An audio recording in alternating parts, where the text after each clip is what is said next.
Hello everyone, welcome. So I'm pretty sure my Lisp interpreter is beyond broken. I was debugging it and there's not much hope here, to be completely honest with you. Everything seems nonsensically broken. So that's great. But good news about that is we're not working on that today. So right, when you close the last window on Z, it will reopen the same window, even though I thought I had the OS open, so. Whoops, let's do that again. Jester might be interested in today's stream, you never know with this guy. Okay,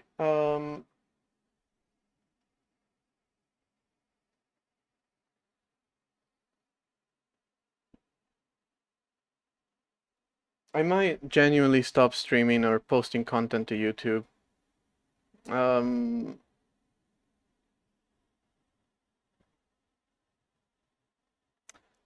Let's put it this way. A channel with 15,000 views would post content, and the content does horribly. The regular viewers don't like it, new viewers don't like it. How many views do you think a video like that would get in a few hours? If the answer is anything higher than 16, then I believe there might be an issue with my YouTube channel.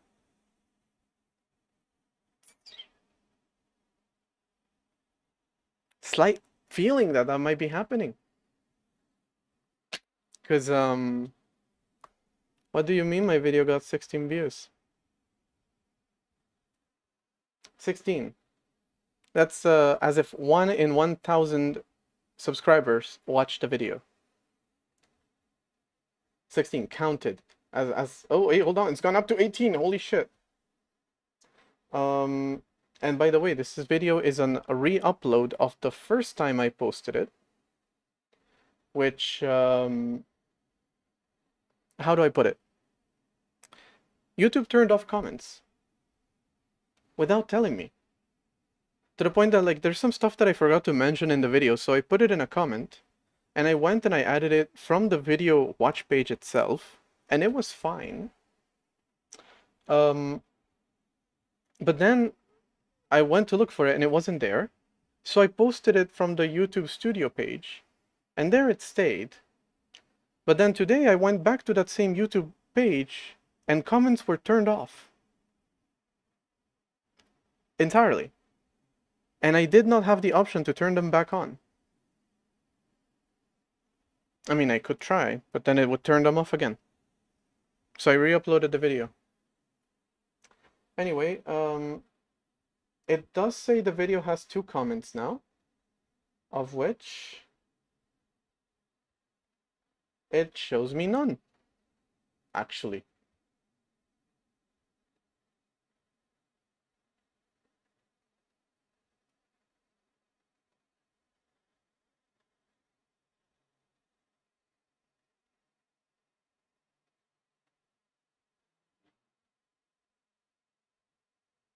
What is happening to my YouTube channel, man?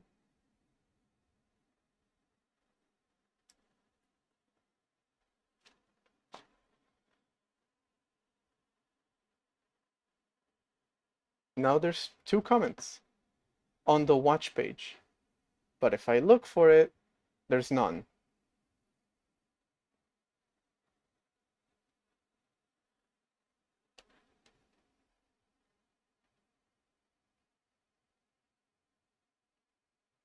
And what exactly do I do about this exactly? Like, if you've ever seen a YouTube video where the YouTuber is like, hey, please like and subscribe, they will always say something like, oh, 90% of my audience is not subscribed to my channel. And up until September of last year, that was pretty much true for me. It depends. Better performing videos could be even higher than that. Worse performing videos could be lower than that. But the vast majority of people were not subscribed to my channel. They were just finding it through the recommended page, which is also how I watch most content. It's how most people watch most content. Because YouTube also removed the subscribers tab. That doesn't exist anymore. Since September, I went from 90% non-subscribed to 50, then to 40, then to 30. The latest video before I re-uploaded it was sitting at less than 10%.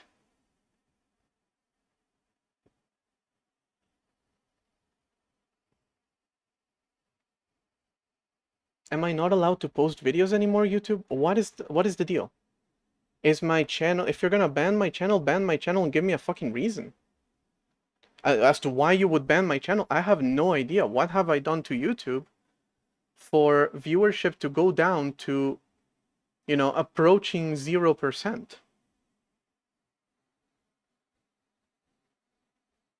I can understand a video may not perform well. I was not expecting this video to perform well, but then again, I'm kind of used to the fact that for nearly a year now, none of my videos have performed even bad. They just haven't performed at all.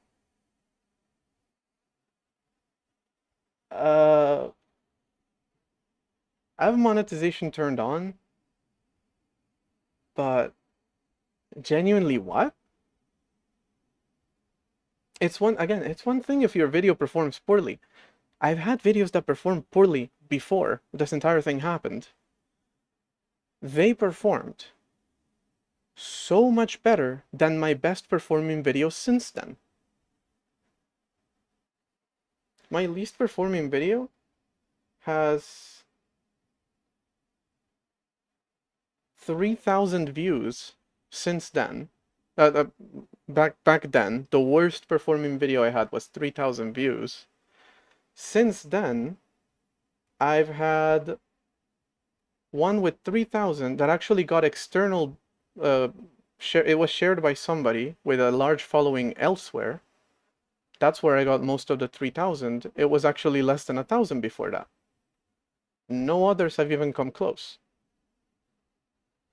And yet, when somebody shares my videos externally, people suddenly like them. So apparently there's this thing happening to my YouTube channel, because it's definitely not some bullshit that YouTube is pulling.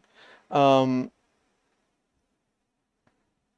videos suddenly, immediately, and irreversibly became the worst content on the platform. Absolutely no appeal to subscribers. Well, barely any appeal to subscribers, and no appeal to non-subscribers.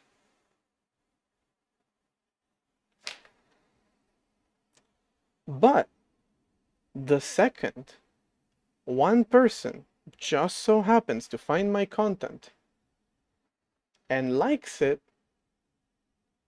and shares it elsewhere, and somebody else sees it, they like my content.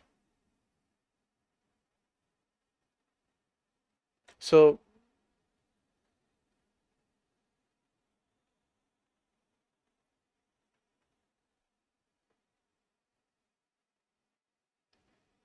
genuinely, what? What is happening to YouTube? What a broken, horrible platform. Jesus Christ.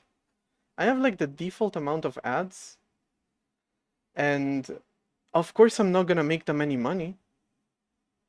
They've stopped completely showing my videos to subscribers, to non-subscribers, and mostly to subscribers as well.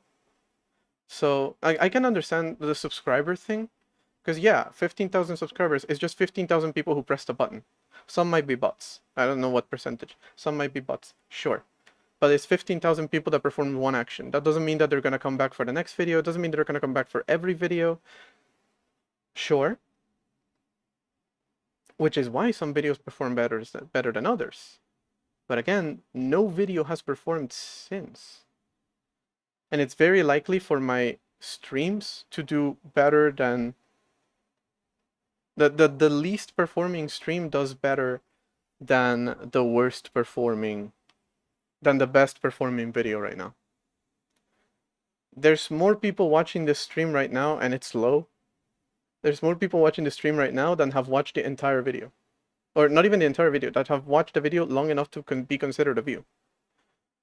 How is that a thing? It's just one category of content.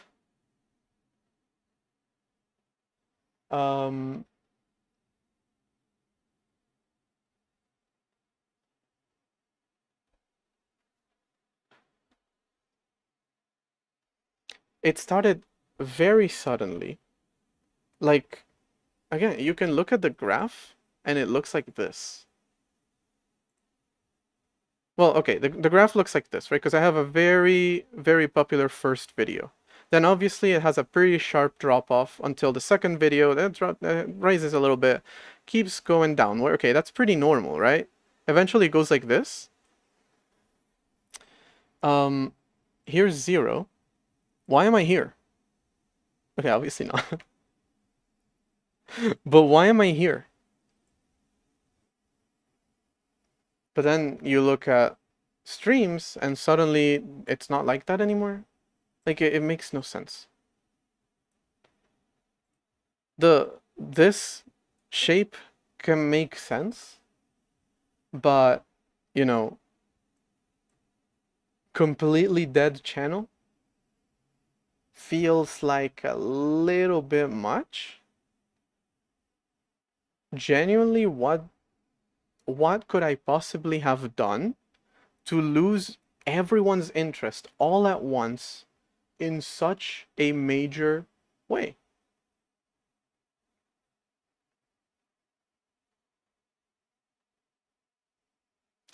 If it was that, oh, you know, nothing performed as well as the first video, well, yeah, okay. The first video got like 100,000 views within a couple months. That's nowhere near best performing videos ever. Even in this niche, it's a decent, decent high number. So obviously the rest of the videos are not going to live up to the same level, but the drop off is so sudden and so obvious that you think, what the hell happened? Genuinely, what did I do that made absolutely everyone who wasn't subscribed to my channel uninterested in my content? An upload schedule, pretty sure 16 people can watch a video at any time.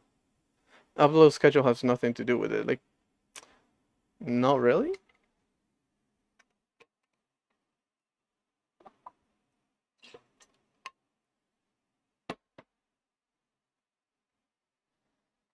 By the way, the big difference between the first time I uploaded the video and the second time I uploaded the video is that I did it without notifying subscribers. So that's why the number of views is so low. Because any subscribers might have still stumbled onto the video, but none were notified. Also, if anyone saw that they already had seen the other one, no big deal, right? If you're not gonna watch it again, it's just a re-upload. I get that. So, yeah, okay. My last upload was 7 months before. My last upload was 7 months before that because this has been happening since September. It takes...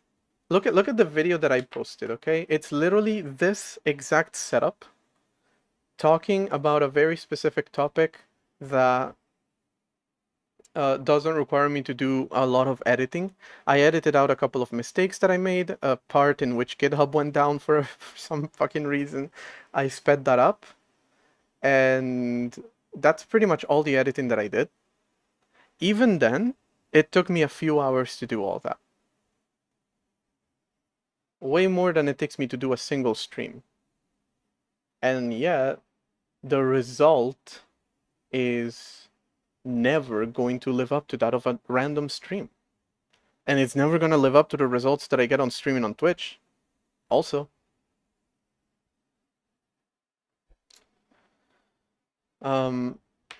I could understand. Obviously, there are factors that are making the whole thing worse. Like, yeah, I haven't posted in 7 months because this has been happening for like 11 months, since like September last year, is when I first started noticing it, and it's just gotten worse since. When it happened in September, I was just like, oh shit, okay, wow, wow, wow, this video did really poorly. Then I uploaded another one, and it was like, oh wow, this is doing even worse. And another one, it was like, this video is absolute crap. And then it's like, wait, hold on. What is happening to my channel? And that's just when I decided to stop posting videos. And now I decided, let me see if I can post a video and see if the same thing happens again. And yeah, apparently my content is so disgusting that absolutely nobody is interested in it. Or YouTube is doing some fuckery. But even then, like, what would be the point of doing something specifically to my channel? I've done literally nothing. Well, to be fair, on the YouTube chat, I did post a link to Twitch because you should not be watching this on YouTube. And I do not believe I want to continue working with YouTube. Because genuinely, why would I do that? I'm just wasting my time. YouTube chat is also like the only one that needs any kind of moderation because people just come in saying random shit that needs to be deleted all the time. I have to ban maybe one person on Twitch per month. Maybe one person on YouTube per day or more. So that the the infrastructure for streaming is way worse than Twitch's.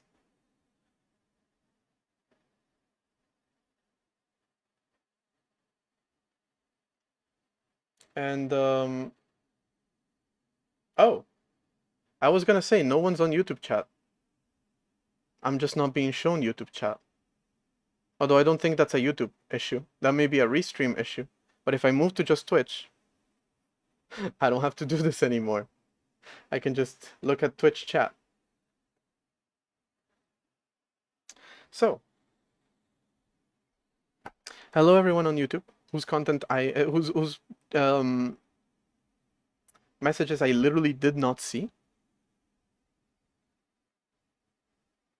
By the way, comments on the latest video also did not see. By the way, officially, this stream has more views, twice as many views as the video that I posted.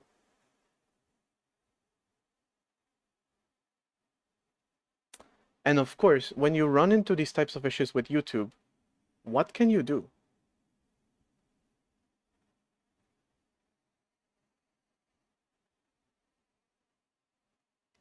You can talk to a chatbot, and the chatbot's gonna tell you bullshit. And yeah, that's really all you can do. Anyway, I still don't believe that I've done anything so outrageous as to deserve my content being shadow banned or anything like that, so genuinely what the fuck is happening? I would love to know. So YouTube chat is officially down, by the way.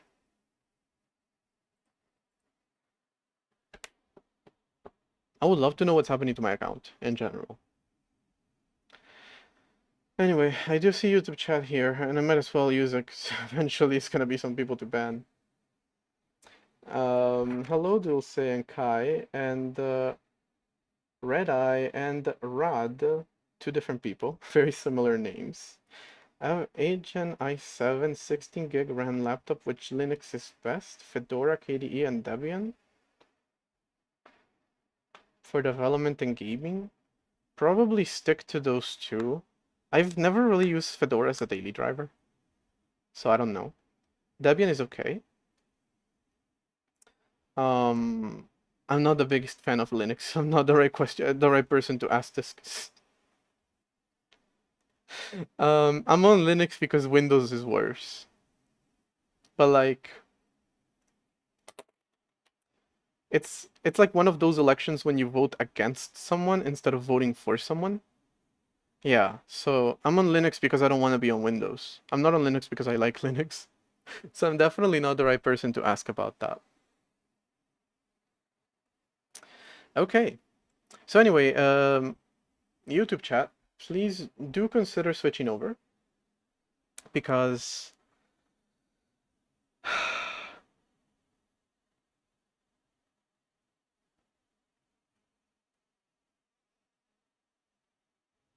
I don't believe it makes much sense for me to keep maintaining a YouTube channel because I don't really have a YouTube channel anymore. I have a brick wall to which I sometimes spend hours throwing shit at. So if you have the chance to go over to Twitch, you are more than welcome to. And I accidentally posted the link like 3 times, so you have plenty of opportunities to do it. Wait, actually, do you? Is the link visible? Because last time I told someone to switch to Twitch, and they said they couldn't see the link. So now I gotta ask the same question. Anyway, remember when software worked?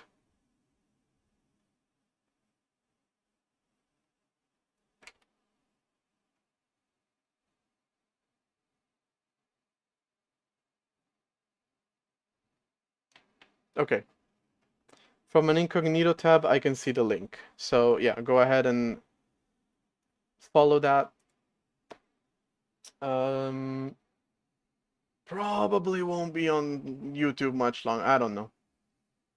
I don't know. I don't know. Who knows? Maybe posting it without notifying subscribers, like initially, is gonna be really slow, but then it's gonna fix my Looking to spend content. some of my jester points. I don't know.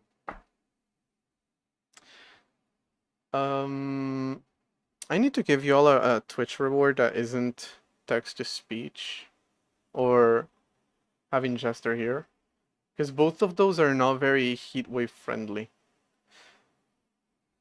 Although you said looking to spend some of my Jester points or something like that. So the issue with you can spend points. I can't hear you because I'm not wearing headphones, or I have to carry a very warm dog on my lap so you can see him. Those are the 2 rewards. Red Centaur, welcome, and congratulations on getting hired. That's great news. Was it the internship that you were doing? Is that what hired you? Anyway, over on Twitch, going great. Over on YouTube, fuck YouTube. And I wonder why my content's not being pushed. Anyway, fuck YouTube. What are they gonna do? Not show my content to people? Fuck them. And fuck Google while we're at it.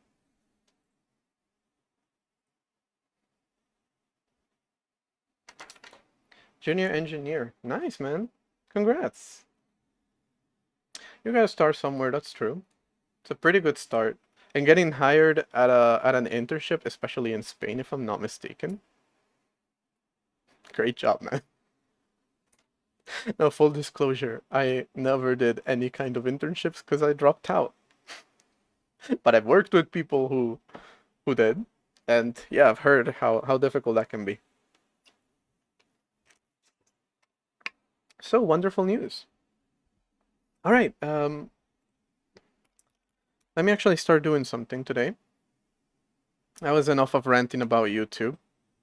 I have to admit, a little bit schizo ranting about YouTube because genuinely, what do you say? Like, okay, my content is not being shown, but the second anyone finds my content externally, they like it. But then statistics are the worst they've ever been. To the point of like, they're the statistics of a channel with like 200 subscribers, not 15,000. Am I wrong for getting a little bit paranoid on what the fuck is happening to my YouTube channel? I feel like, God, maybe I'm wrong, and maybe I'll upload shit and like, eventually I'll learn how to make good content. Who knows? But yeah, people are interested on Twitch, and people are interested when it's linked externally. So it's a little bit hard to believe. Rage bait people were LLM comment. Oh, maybe I should do that. Okay, if I do like stop posting to YouTube, I'm just posting the most unhinged shit before I leave. I'm just dropping a nuke. Hello, Celestial Bluetooth. All right. So last I streamed OS development was Sunday. Today's Friday. I said I was gonna do more on Monday. However, is my camera lagging? No, really? Feels a little delayed. I don't know. Last time I streamed it was on Monday because the thing that I was doing, trivial as it is, required me to rework the entire job system, which is what I use for like communication for file system and user space. But in reality, also like how syscalls work. I had to make syscalls interruptible and resumable, of course. You don't just make them interruptible. Well, shit, they were interruptible before, they just were not resumable. That was kind of the problem. So, yeah, I had to do a lot of stuff, and that involves context switching. And context switching is an incredibly delicate operation. You have to take the current state of the CPU, store it somewhere, and then be able to restore it fully. Problem is, how do you know where to store it? You gotta have a pointer to that place. So you gotta put that pointer somewhere in the CPU. So wherever that might be, you need to override something. And then, so that's kind of one thing that was already kind of a solved problem because I'm already doing context switching between processes, but now I need to do context switching within the kernel. And then the kernel was designed so that syscalls were just atomic operations. They just ran all at once. Now they can be interrupted. Because of that, it's possible that the stack that was being used by one operation has now been taken over by a different one. So whenever I interrupt one, I need to give it a new stack so that it returns to the new stack. And I have to translate every address from the old stack to the new stack. And then I have to clean up that stack, which I'm not doing, but take it easy. Give me a minute. We're not ready yet. Yeah. So there's all that. All that had to do. Linus Torvalds created the elf format. He named it elf due to his deep infatuation with elves from World of Warcraft. Is that true? Or are you saying that as a rage bait thing that I can post to YouTube? The way you posted it sounds like a quote, so. Rage bait. I like it. Look, you're probably not super wrong about it being inspired by elves, because then there's another format called dwarf. So, dwarf was definitely inspired by the mythical creature.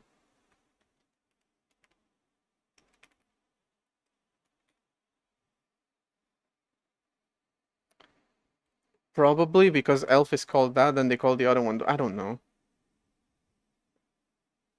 Also, like, people like that actually exist. Like, they're not just mythical creatures. But dwarf is a concept in fantasy.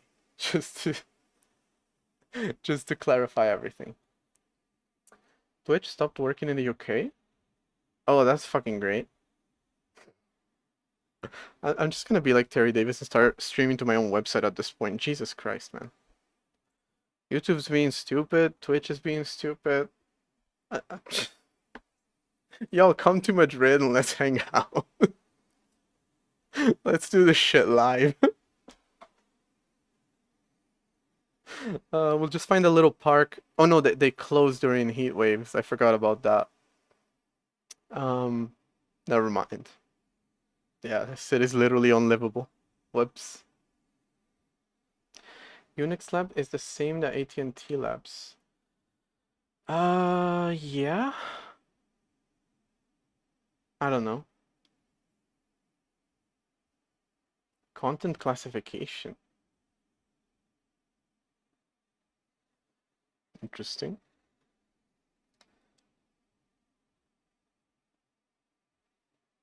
Fat Elf. Jesus Christ, what a name.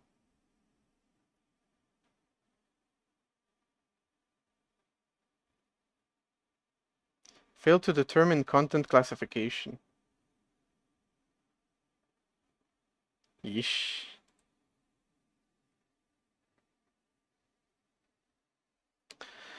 Unix System Laboratories, yeah. Doesn't really say why they named it that. Doesn't have a history section or anything like that.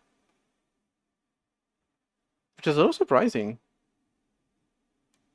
to be honest.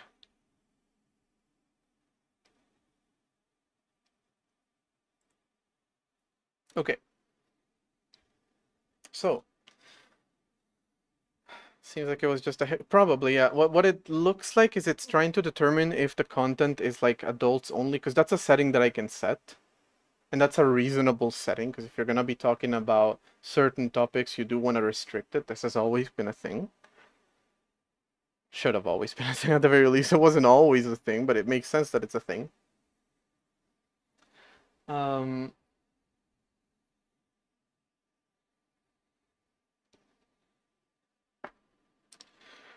yeah, it seems like it was just a glitch.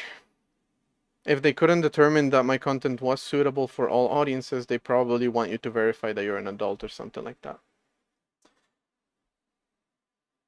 Elf Floater is quite fun. It's alright. It's not too difficult. I actually had something a little bit complex, and then once I did it properly, it's a lot easier. It just tells you load this, load this, load this, and then you load that, and that's it. The dwarf format, on the other hand, requires you to like run a state machine just to know what line of code an address belongs to. So, okay, we had a crash at this address. What line of code is that? That requires a state machine that starts at the beginning of the program and jumps all over until it finds the place. And yeah, that one was not fun to make. Also, for the longest time, mine had like an off by one error, which made sometimes, which made the stack trace very unreliable a lot of times.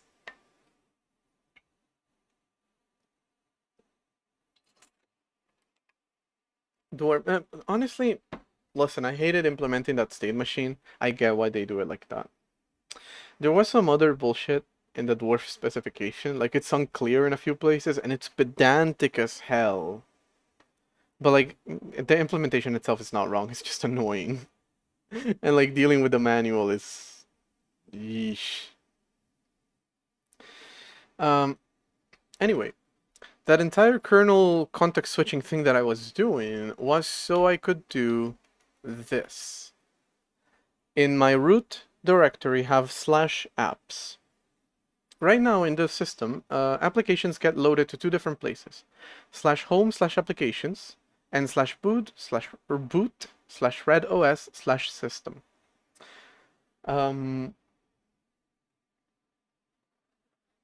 The built-ins to the OS are put in the system one.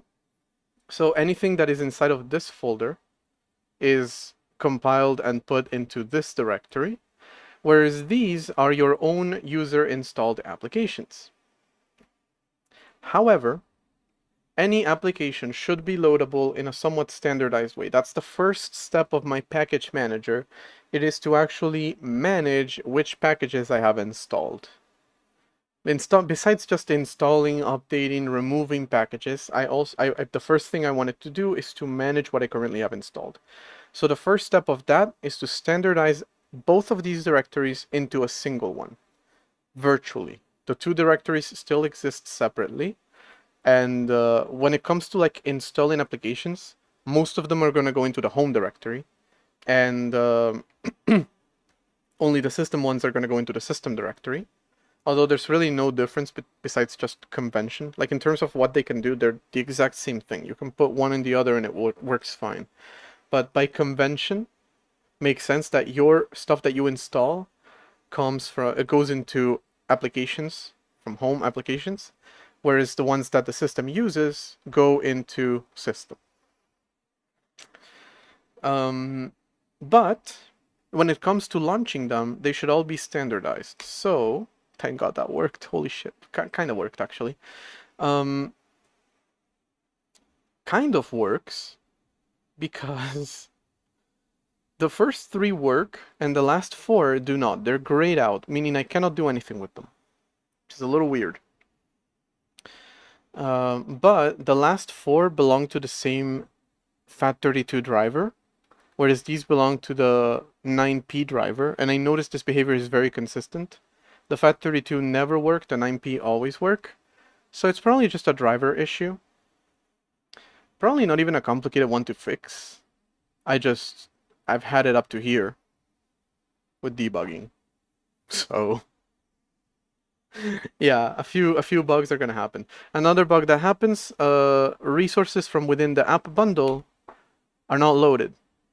They're supposed to be characters and objects in this game. Although I do have to say, this is a game where you play as a ghost, and let me tell you, that's realistic as shit. But you probably want to be able to see your character, and you probably want to be able to, you know, see the world and what's in it. So this is probably not correct. But again, it's kind of an issue that I did not feel like fixing. The last thing I wanted to do. I saw that it was happening, and I was like, oh, the resource is full. I'll fix it eventually. So yeah, there's still those two bugs. But I don't want to debug on stream. I always say how I feel about debugging on stream. I don't like it. I hate it. I despise it. I don't think it's entertaining.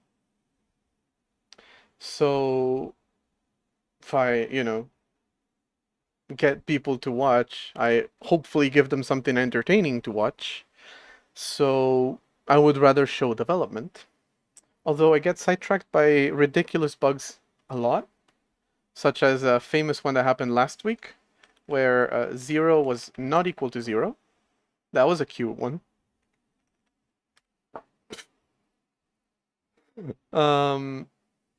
The other bug, where an allocator was returning this address, which is not valid. Then again, because my code is not written by LLMs, you can eventually trace it back to something. And I remember when I was like super frustrated with this, somebody in chat mentioned like, oh, but when you find that it's such an interesting process to find out what's happening exactly. And like, that's not wrong. You're not wrong when you say that. I'm just frustrated because it keeps happening over and over and over and over and over again. Although, of course, that is my fault. And frankly, it's a little bit of a self-fulfilling prophecy, if you will. That if I say I'm going to keep dealing with bugs, I'm going to keep making stupid mistakes that lead to stupid bugs. I'm going to pay less attention to the code that I'm writing, and I'm going to lead to it happening more. And then I'm going to get frustrated because there's another bug happening, which is going to make me more unable to resolve the bug. That's a thing that can happen, and like, to a certain extent, it's that. But let's not pretend that it's not a little bit of luck as well. It's just been shit.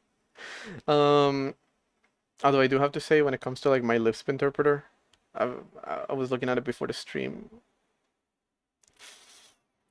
It's not looking good. Although I might even understand what the issue is.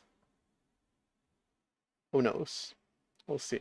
What caused that? The 0 is not equal to 0 is the fact that I was doing this to compare the two values.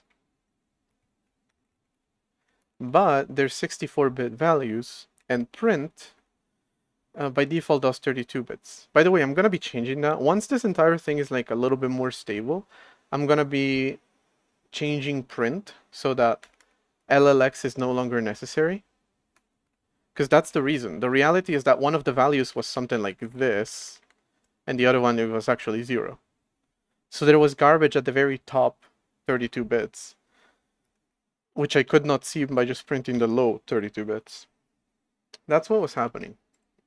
But it doesn't change the fact that it was a very ridiculous thing to run into. You know? Why is this condition failing? Why is 0 not equal to 0? What? 0 is not equal to 0?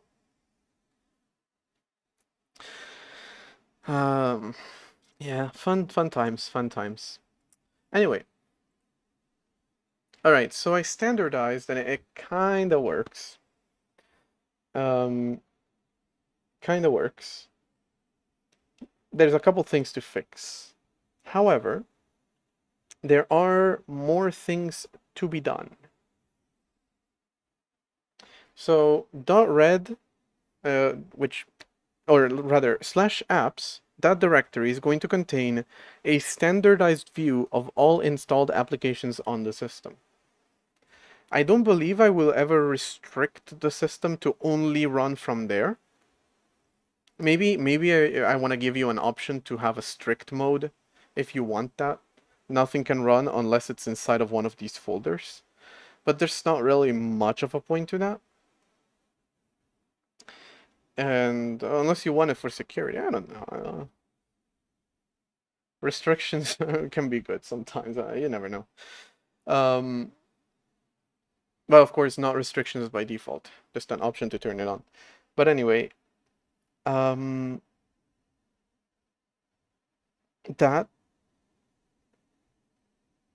is a thing that I can do. And then what I want to do today is I want to standardize the next part, which is command line tools. Right, so right now we have three types actually. We have three types of executable. A .red, which is a bundle, contains the executable and any resources it uses. It has a standardized interface. And for example, that standardized, also has a package.info, which allows you to do move. Unpleasant task. It allows you to do stuff like giving, version numbers, titles, creator names, all of that stuff. Optional, but you can do it. Eventually, app icons as well. Now, I added app icon support to cross-platform. I haven't added it here because the icons would have to be more of a splash screen type of thing, more so than an icon. Because I don't really have a dock or a bar like this one. I have this, right? So I wouldn't have to adapt to this. So I haven't really decided, so I'm not doing icons, but eventually they can go in there as well. So those are the .red bundles. And then you have just command line tools, which is just an executable. Technically, they can also do UI. Nothing prevents them from doing it. But yeah, by convention, they don't necessarily need to.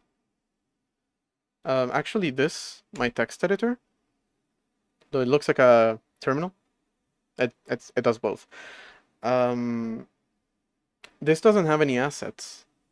So it is just a command line tool. It's just the executable itself. I package it into a .red to make it available here, but there's really nothing relevant in there. So yeah, fun stuff. All right. Either way, I want to standardize all the tools into a directory which I'm going to call tools, even though the standard is, bin. Or maybe... No, I like tools because bin is not a very clear name. Now, you should be able to alias it. Sure. But by default, I want it to be called tools. Because you know what a tool is. You don't know what a bin is. So I want to do that today. I don't like that C has unsigned long and unsigned long because Windows and Linux couldn't agree on what is 64-bit. But actually, in this library, which I also use for cross-platform, I used to just define all the types myself like I do in my system, completely standalone. I'm looking in the wrong place, what the hell? I used to do that. Like this. Well, no, this is actually this. But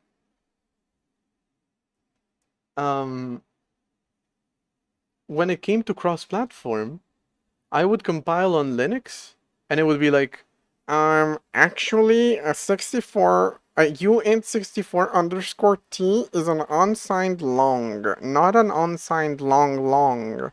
So then it would compile to Mac, and it would be like, actually, it's an unsigned long int. Then it would compile to Windows. Nah, I never compiled to Windows. Fuck that. That's a joke. No, but yeah. Eventually, I decided, you know what? For cross-platform, I'm just gonna import stdio and not bother with this because this is awful. So that's great. I mean, unsigned long. Here you go. Uint 128. This is, by the way, a compiler extension thingy. Now, I do have to say, I don't rely on... This is, yeah, this is actually a quadruple long. This is a long.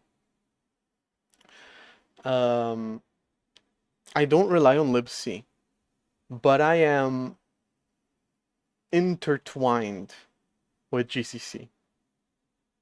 We have a symbiotic relationship. I cannot live without it. Well, it's not a symbiotic relationship. It's more of a parasitic relationship because it can definitely live without me, but I cannot live without it. So, me and GCC forever, I guess. I don't mind GCC. Probably the only GNU thing that is actually decent.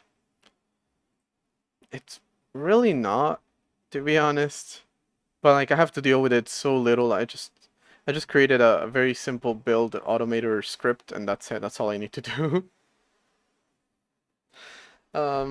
Anyway, I have a fan blowing in my face, and even though I'm wearing like glasses to hold my hair back, it still gets in my face and it itches and it's... So, moving on. Standardizing tools. We're gonna do that. We're gonna do that today. Alright, tiny issue with that. I already have something called /tools. Good news about that. It literally does nothing. It doesn't do a goddamn thing. So I can just change its name. And nothing should happen. Although I want to check.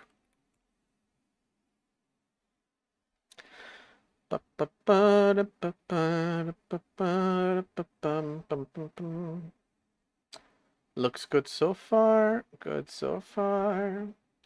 Good. Good. Good. We're good. Gave up on my SD card driver. Genuinely, that was a lot. That's... Why were you doing SD card driver though? Last I heard, you were doing some temperature sensor stuff. I never asked about that.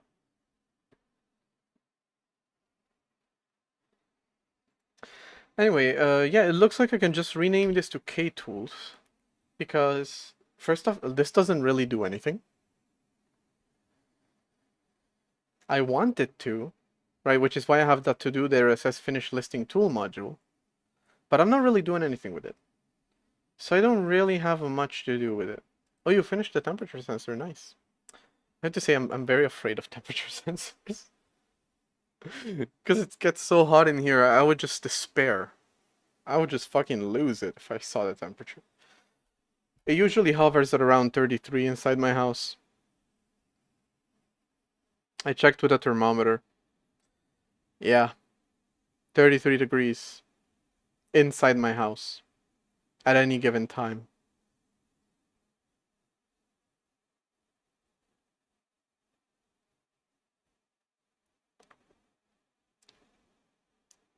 The sun going supernova would be preferable.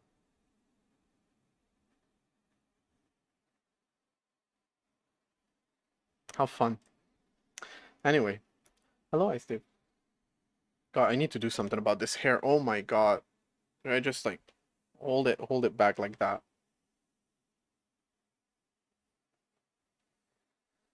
Ventilator for survival. Oh, yeah, that's what I'm trying to do.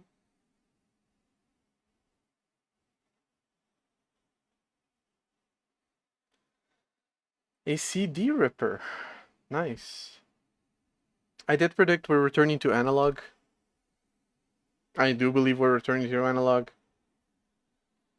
Still don't have my headphones here, but yeah, I've stopped wearing wireless. You know, you don't have to charge them. Isn't that pretty cool? If you go with wired headphones, you don't have to charge them. You just grab them and they work. Isn't that pretty cool?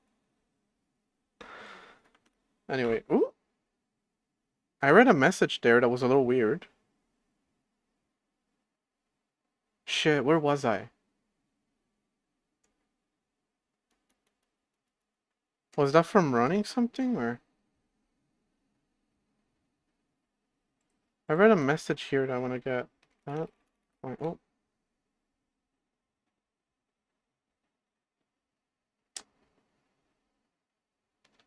9p bad client. T-read request on directory only expected with 9p2000.u protocol version.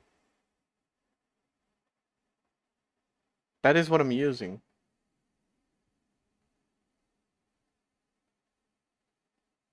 Although, wait, that is an old message.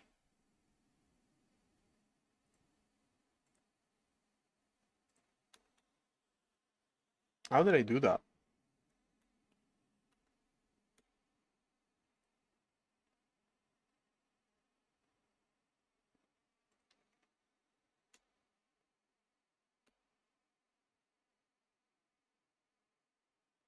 Bad client. Search for that, and I get this. It's actually here. Zed, have you been coding with YouTube lately? This is a common YouTube studio bug. If so, can you tell them to give me my channel back?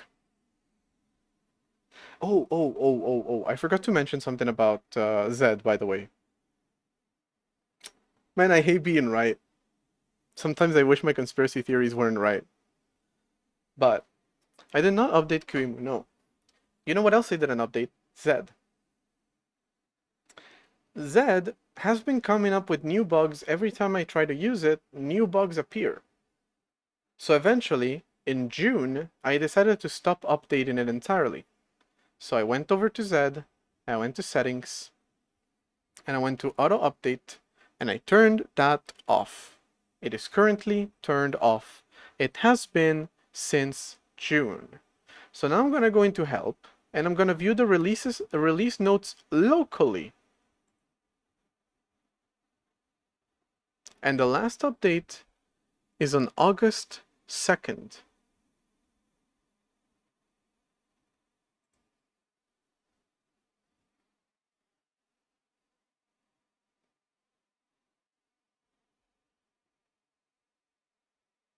Now do tell, how is a system that hasn't been updated? Oh, it's actually on the one since July 29th. How has something that hasn't been updated since June updated itself to a version released in late July?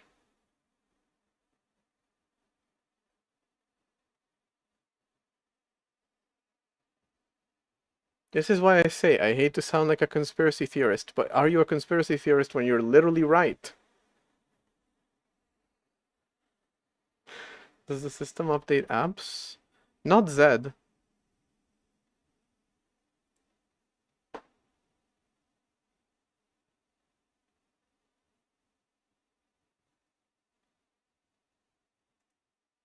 So, good news, I guess.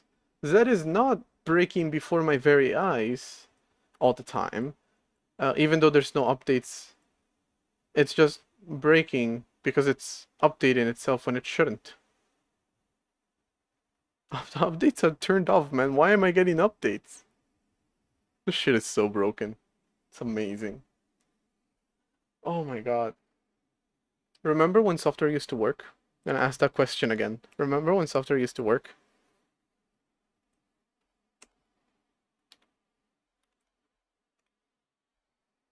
I've literally run into more bugs on the software that I'm using today than the software that I'm building. The janky ass piece of shit operating system I'm working on is more stable than the tools I'm using to work on it. What is happening? Have we genuinely given up as an industry? Have we genuinely just given up?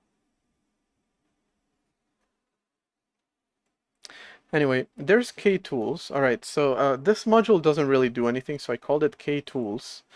I might even have called it exec. Honestly, it doesn't really matter. The thing is, there are some tools here, ping, shutdown, traceroute, and monitor, which run in kernel space because of limitations with the network mainly, and because there is no shutdown syscall, they run in the kernel. So I want to keep that, most likely. Want to keep that. We could maybe do them through the file system. That wouldn't really be a problem. Monitor, which by the way is system monitor, should be possible to do through the file system, but doesn't really matter. I do want some tools to be runnable through the kernel. That's okay with me. I made it worse. I made it worse. Oh no. Come on, man. I need all my hair to be tied up. Just doesn't get in my face. Let's go. Alright, so /tools, the new one, is going to standardize a few things. These four, together with... Although I'm not entirely sure how I'm going to do these four. Because they're not exposed through the file system. Maybe I should just expose them through the file system. Yeah, maybe that's a good place to start. These four, as well as anything that is installed to these directories, /boot, /redOS, /tool, and /home, /tools. Same as before. Same exact story as before. So that is the plan, but hopefully it'll work a lot better. I guess we'll see.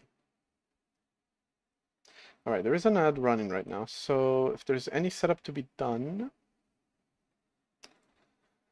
yeah, there is some setup to be done. Again, YouTube people, feel free and encouraged, heavily encouraged to not say asked politely but firmly to switch over to Twitch.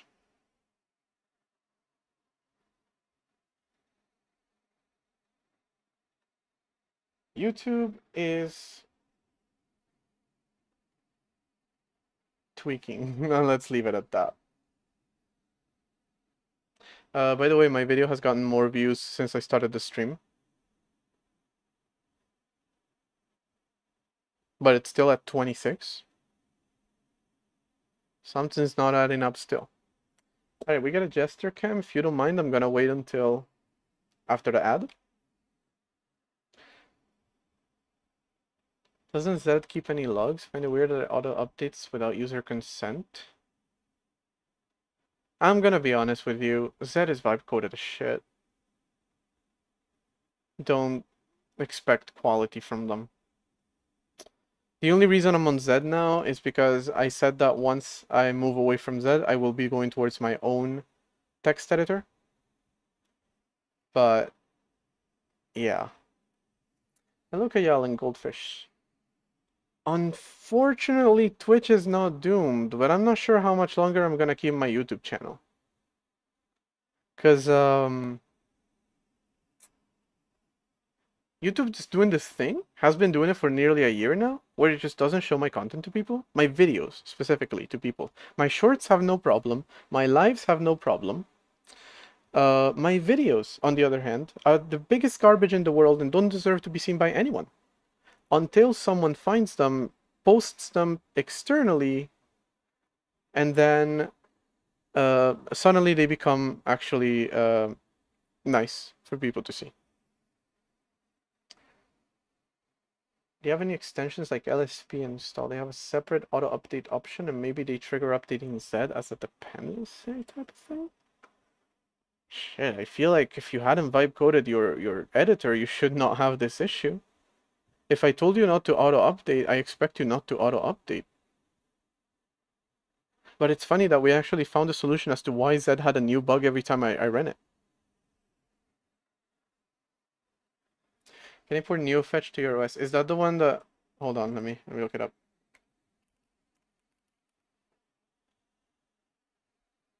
Does this tool have any, like, practical uses? Or is it literally just for LARPing?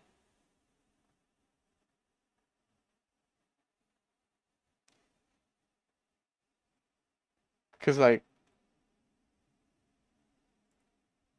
Oh, this one I've seen a lot of. This is cursed. This one's ironic, so I get it. Just for LARPing. Got it. Fast fetch. That I've heard of. You're awake. Okay. Jester, I need you. You started the channel a year ago and have 16K. I wouldn't throw it all away. I'm not throwing it away. I am literally not getting anyone watching my videos anymore. Like, again, if you see like how many YouTubers tell you like, oh, most of my audience is not subscribed, and it's gonna be something like 90% is not subscribed. For me, that number is less than 10%, and drop in every video I upload. And it only started in September. Before that, it was, 90 or more percent were not subscribed, depending on how well the video performed. A poorly performing video would have 90-ish, 80-ish percent non-subscribers and the rest subscribers. All of a sudden, 50-50, and then it started just getting worse and worse and worse to the point that now I uploaded a video without notifying subscribers and it has 26 views.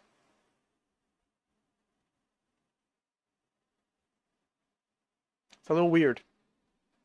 Anyway, Jester, I need you. Come.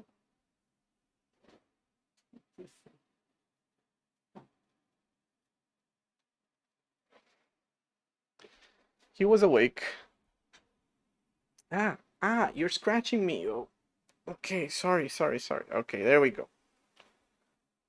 I cut his nails, so they're like extra sharp. It's also very warm. Buddy, you're so warm.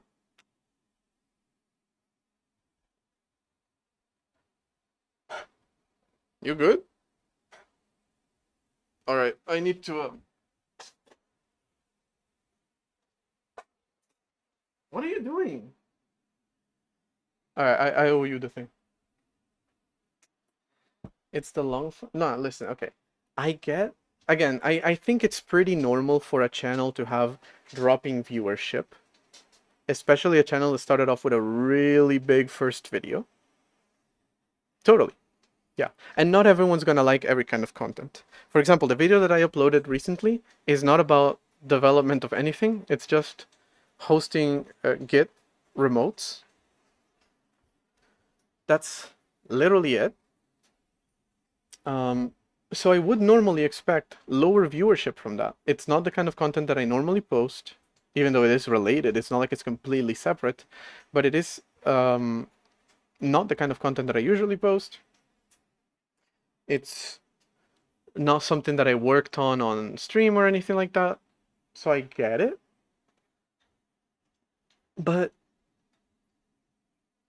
26 views on a 16K channel? Because actually, I said 15K. It's 15.9. So it's nearly 16. And most of that has been from streams recently. To not say all of that has been from streams recently because my videos are not being pushed anymore. And I don't know what the fuck I could have possibly done that my videos don't get pushed anymore. Also, the video that I uploaded, that was like 5 hours and a half ago. Because I uploaded it on Wednesday. And, well, you couldn't comment on it. Comments were turned off.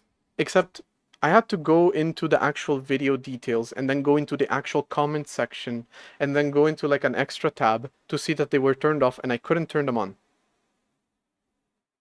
I literally physically could not turn them on. They would stay turned off. Besides that, it looked like it was working, but nobody was commenting. Well, of course you're not commenting if you can't literally comment on it. And even then, the subscriber to non-subscriber, it was like 92% subscriber, which is usually the other way around. So now it has completely flipped. Again, I don't know what I could have possibly done to YouTube besides saying fuck YouTube a bunch of times at the beginning of this stream. But at this point, I had nothing left to lose on YouTube. So I can say that. But genuinely, what did I do to YouTube in September that caused them to just despise me so much that they no longer push my content? And again, also, like, some of the videos look like this. Or actually, more like this. Because at this point, somebody posted a link externally. And even if that someone doesn't have a lot of followers, or even if they do, gives it a big boost, because suddenly the content becomes interesting. It doesn't feel like organically dropped off views, because I know what that looks like. It's pretty common. Right now, there's fewer viewers on Twitch than there normally are. On Friday night, that's actually very common. If anything, there's more than other Friday nights. But like, yeah, it's pretty common on Friday nights and Monday evenings to have fewer views than on the weekend. It would be pretty common if I do Lisp, for example. There's fewer people watching. That's pretty normal. But what the genuine fuck happened on YouTube that the drop-off was so sudden, so irreversible, and so immediate. Like the last time I posted anything that got any kind of like uh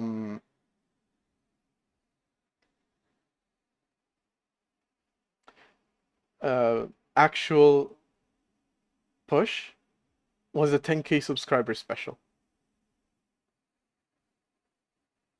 I'm subscribed to your Git video and it's not showing in my feed. Thank you! At least I'm not paranoid. Why? I have no idea. What could I have possibly said or done to YouTube that led me to this point? Because I have said a lot of shit about YouTube as a result of this happening. Because again, it started in September. I hadn't posted in 7 months, which also leads to lower viewership. Why? Because none of my content was getting pushed. So what's the point? Do you know how many hours it takes to do that? That video, how many, is it like 30-minute video? It's like a 34-minute video, something, 35-minute video. And it was over an hour of recording, and it's literally the same format with a little bit of editing. It's the least work I've had to put into a video. And even then, it took me a while. It took me a few hours.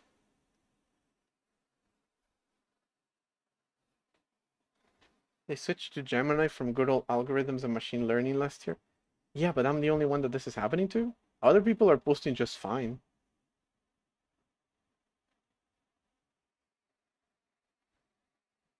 Unless Gemini doesn't like my channel for some reason. But again, what possible reason could you have for doing that?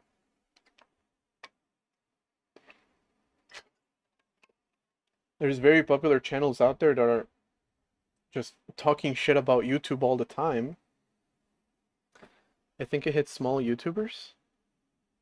Listen, I know some other small YouTubers, smaller than me, and my analytics are the worst one by far. By far.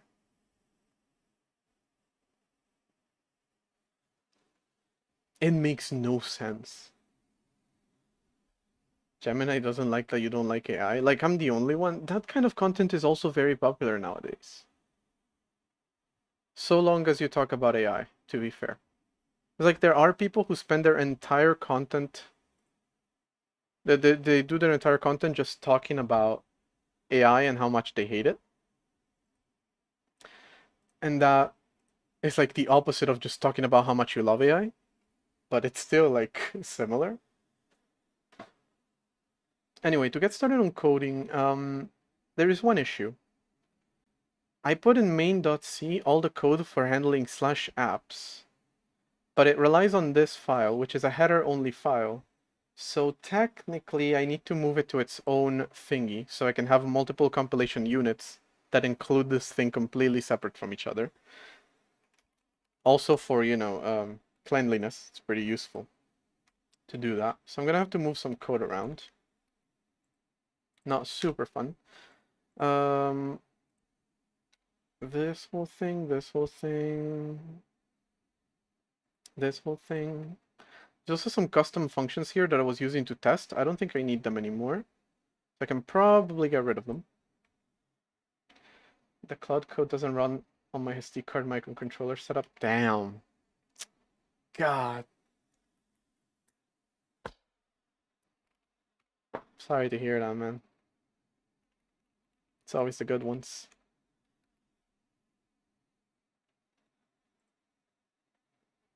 Again, it sounds very conspiratorial if I put it like that, right? The whole YouTube thing. But I don't know if I can link a stream. Oh wait, what is that?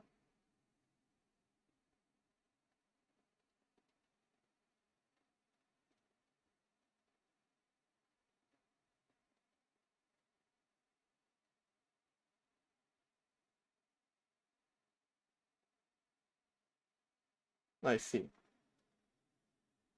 Wait, you can do the subscriptions tab like that? By the way, I don't have YouTube chat today. Oh no, it's back. It's back. I didn't even notice. It's back. So that was another thing that happened. Fucking hell, man.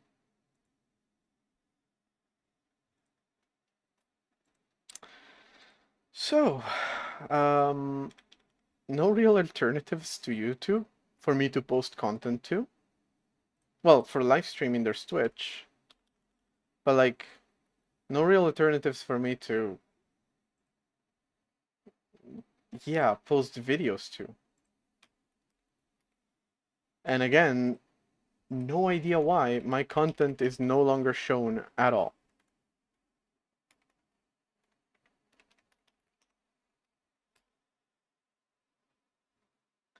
Split your video into 10 megabyte chunks and upload them to Discord. I would have a higher viewership if I did that. It's not even a joke. Like, nobody would want to watch that, but nobody's watching my videos already, so... Like, I'm torn right now between wanting to just, like, keep posting, because I really don't lose anything from doing that. But at the same time, it is frustrating that I want to make videos, and then they go nowhere, and I waste all the time that I spend doing that. It's low-key kind of like streaming to 0 viewers, which is an experience that, lucky for me, I've never had to experience. I cannot imagine it's very pleasant.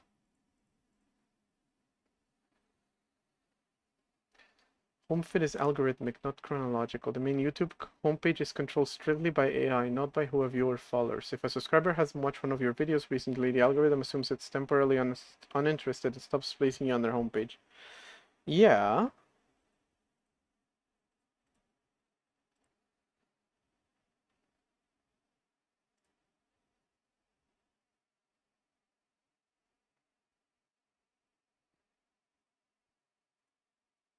I don't know. Again, if this were happening to everybody, I would get it, but it's not. Smaller channels than mine have way better analytics. Like a channel with 100 subscribers probably has better analytics than me right now. How that happens, I have no idea. Okay, so everything works well so far. Used Neovim before. I've used it. I've tested it. But not really. I don't like it. It's antiquated. Let's call it that. All right, let's include files system module. All right, start writing some boilerplate. Thank you for deleting the stuff that I had there.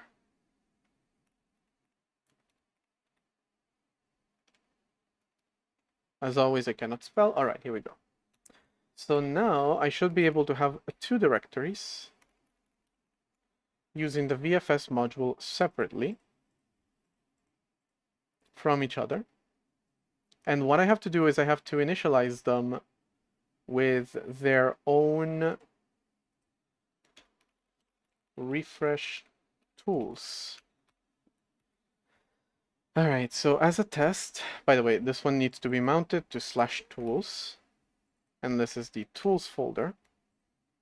And again, you should be able to redirect that to /bin as well. But convention on the system is /tools. I think that I get the point of having some tools called ls, cat, mkdir. Mkdir is not a bad one, actually. As opposed to more descriptive names, as well as having directories like /bin, /etc, which people pronounce Etsy, by the way. Okay. All of those things. But I think those should be aliases to more descriptive names, because I want to be able to understand what is going on in my system.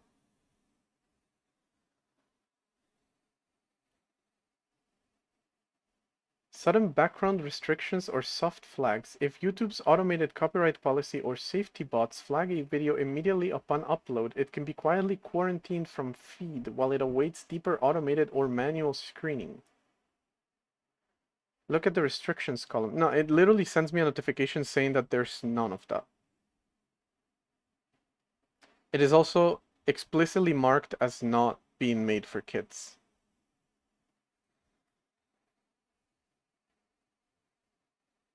I genuinely am so confused as to what's happening.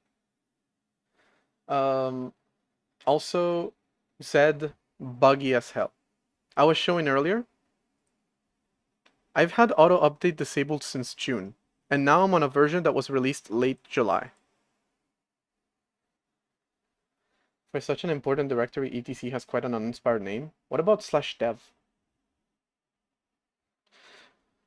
That's what I'm saying. If you want to have those kinds of names, they should be aliases of better names.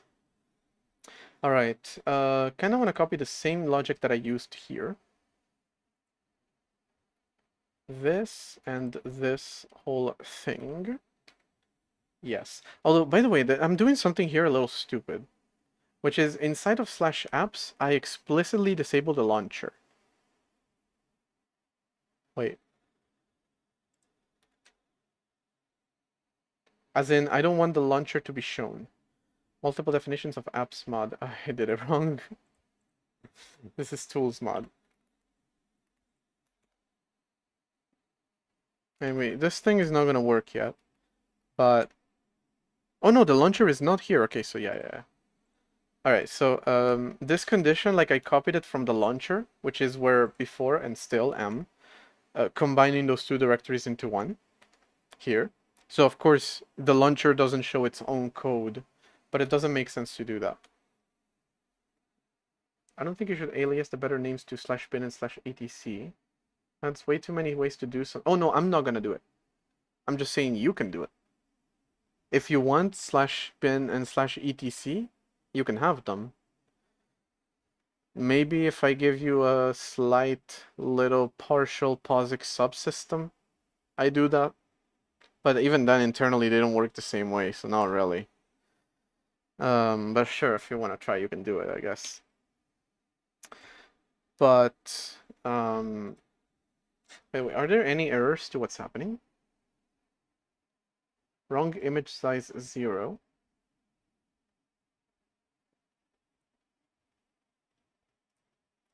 Return value this thing. Yeesh.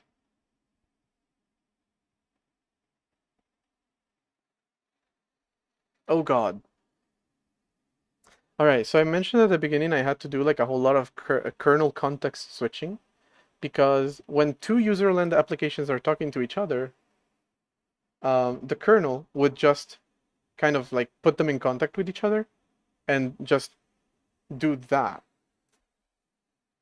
But now the issue seems to be, well, the issue with that is that when you do something like execute a program, then and a lot of stuff needs to happen. You need to find the program, open it, read it, um, close it, execute it, and any other resources that it might need. And those are multiple operations, all of which require to talk to user space. So that's why I needed to come back to the kernel, which is what I was executing these operations. Whereas before I was going back to user space, which was wrong. Now I think the opposite thing is happening, where user space is redirecting to kernel space and somehow that's failing? Something like that. Go to YouTube Studio Content, click on the affected video to open its details, make a minor edit. Oh no. Again, this is something that has happened for nearly a year now. And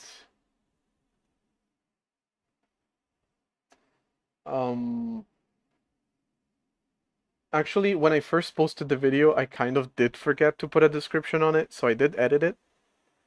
And I kept the upload title, like the title of the actual video, on my machine. So I fixed it to make it a proper YouTube video title, and it changed nothing. So that was pretty great. Anyway, yeah, YouTube has just refused to show my content now. I'm more convinced of that, but again, I don't understand why. I can understand it's a different algorithm now, but why only my channel as opposed to anyone else's? Makes no sense. Other people have perfectly fine YouTube channels. And if they have a smaller channel than me, they're doing way better.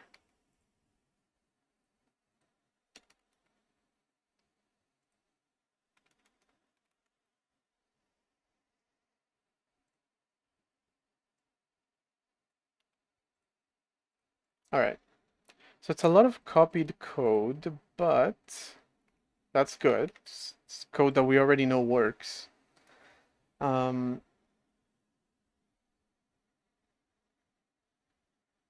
bugs that happen. Oh, that's it.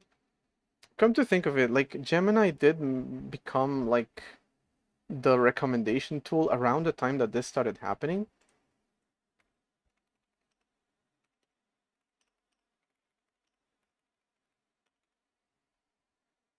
But again, as to why only my channel is affected by this, I haven't even heard of people talking about this.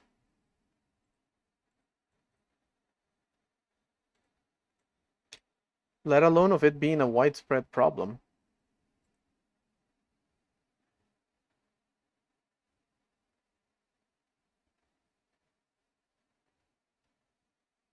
I don't want to bother finding this. But yeah, like that is probably a reasonable explanation as to why my channel has suffered this massive hit that it still has not recovered from.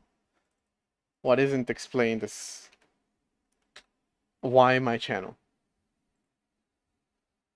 and why only my channel. All right, so we should be able to find contents of home tools and boot RedOS tools, which are going to get loaded. And this find extension, probably useful for all. What is file extension? Find the period, and then return the extension.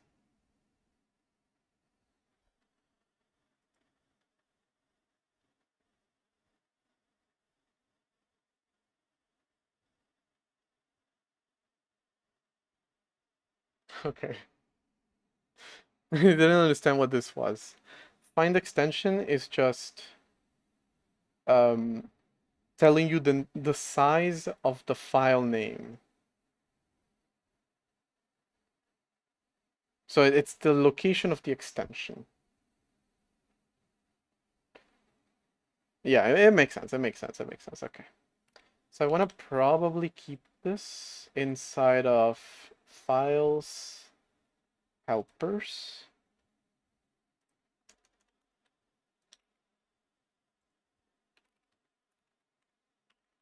With a more descriptive name, and maybe we can make it static inline. To why is the in the why is it? Oh, this is breaking it. Okay, no problem. Anyway, that's the name now, and that's the name now, which you can find because you don't have access to the helpers. Been working on OS 2. Nice, Joseph. Welcome. All right. Could it be that because this code has been mostly copying and pasting, I've been able to make it run on the first try?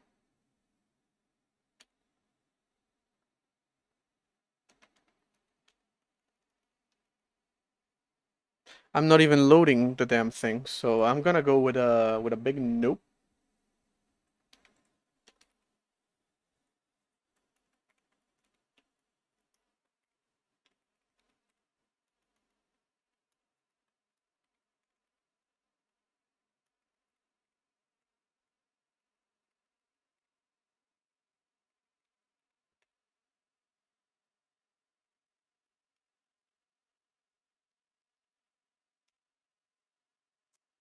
I'm also gonna go with a big no on that. That's not working.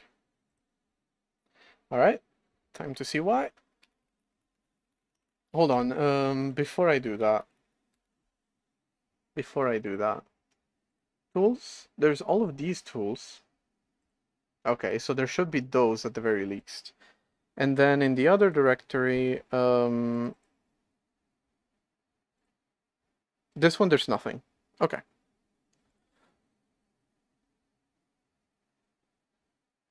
Yeah. Let's have the ID. Oh, I don't. This is just a shell. It's a regular shell. I couldn't be bothered making Z launch the IDE.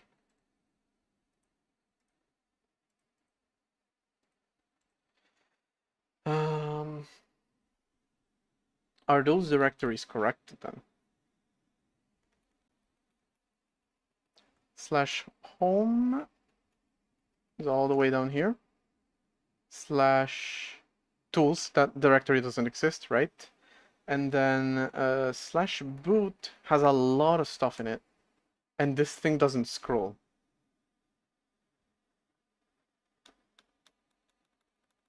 Fuck. So I can't really know, but they are here. They are here, so it should be. Okay, so this one doesn't exist, the other one does. Alright, just to be clear, I am calling refresh tools. Yes. The euro symbol goes after the number. Yes. Goes after the number. I know this because I'm European. So I know this. Totally. By the way, there is a third category of application. There's slash apps. There's slash tools. And then there's slash services, which the package manager itself is. Although it should be a little bit, it probably isn't wise, not say it's a really bad idea, to load the package manager from within the package manager, because if it crashes, it's dead. So no, we're not doing that. It's the UK the exception. Dollars as well, right? Well, this is extremely basic. I'm not gonna lie to you, this is not... this thing breaks all the time. No, wait, this is the wrong place. I want to see, is this function being called? Now, the job system is printing a lot of stuff. It's not great. Like, a lot. But this function is not being called. Oh, because it would be called at the beginning. Right. So I have to look here. In Ireland, it's before? Did I say it wrong? Hold on, let me type it out.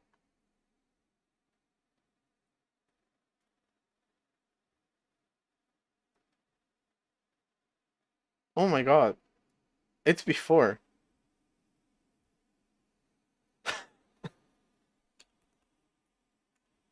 I don't know how to type it on this computer, so I did it on my laptop. Well, to be fair, it's probably the same keystroke. What was it?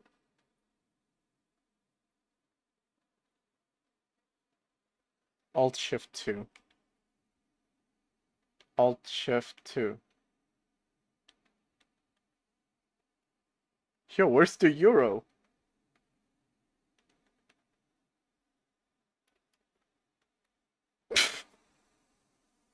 Do I need to use this alt? No. What did that do? What am I doing on this file? How did I get here? Alt Shift E. Left Alt Shift E. Let me switch my keyboard to Windows mode.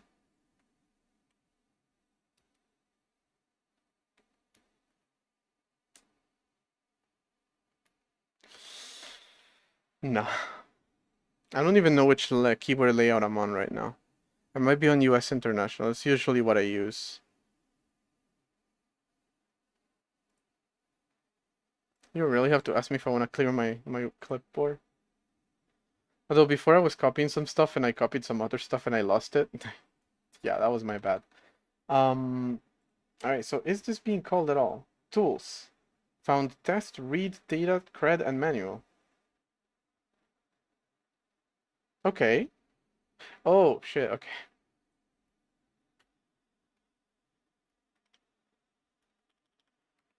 Right.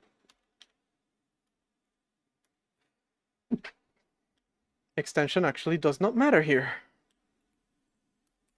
That was dumb. Control, Alt, or 5 or 4. Alright, give me a second, I'll see. If not, I'm just not going to make payments from this computer. Okay, and there are my installed tools. Although, because they're all on FAT32, and FAT32 is a fat chud, they're all capital letters.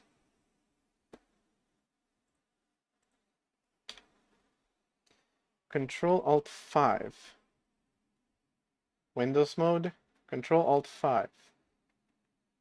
Genuinely, it doesn't even respond. Spain will have their own keyboard layout. So I grew up speaking Italian and Spanish and then English. So I had to use a keyboard layout that works for all of that. And US International is pretty good for that. So I got used to that one. Spanish does have their own. Actually, my semicolon key is the ñ.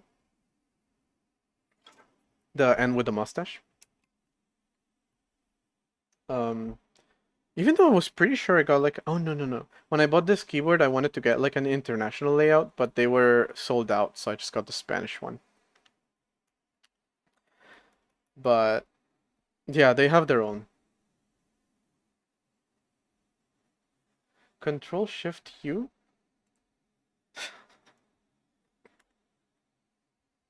Are you kidding me? Come on, man.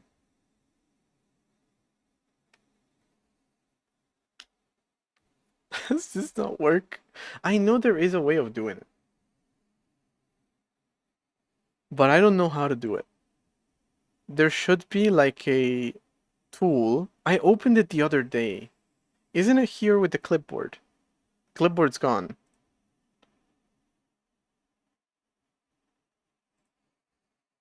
I mean, that's what that keystroke was supposed to do, but I lost it.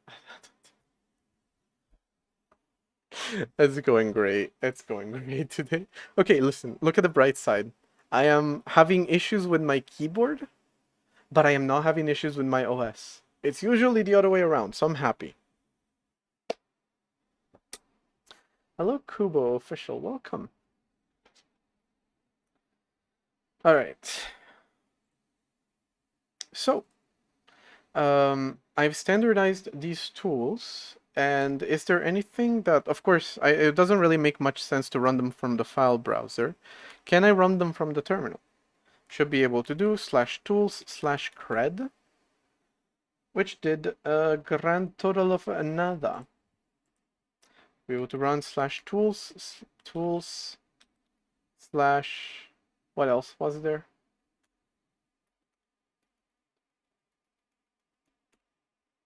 Test. All right, I can give that a try.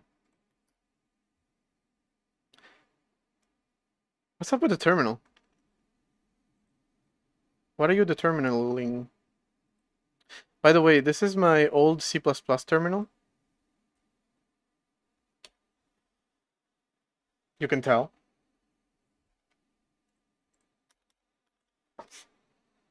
It doesn't work very well, actually. I brought it back, but I shouldn't have. Tools test. Damn it, that was wrong. /tools/test.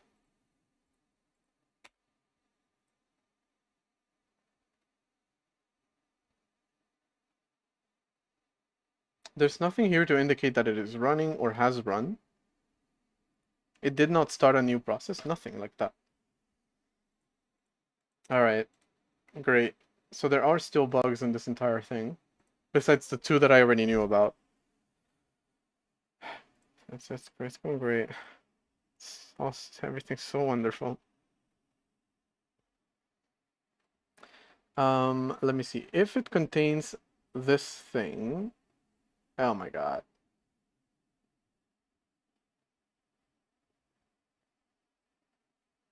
This is probably it.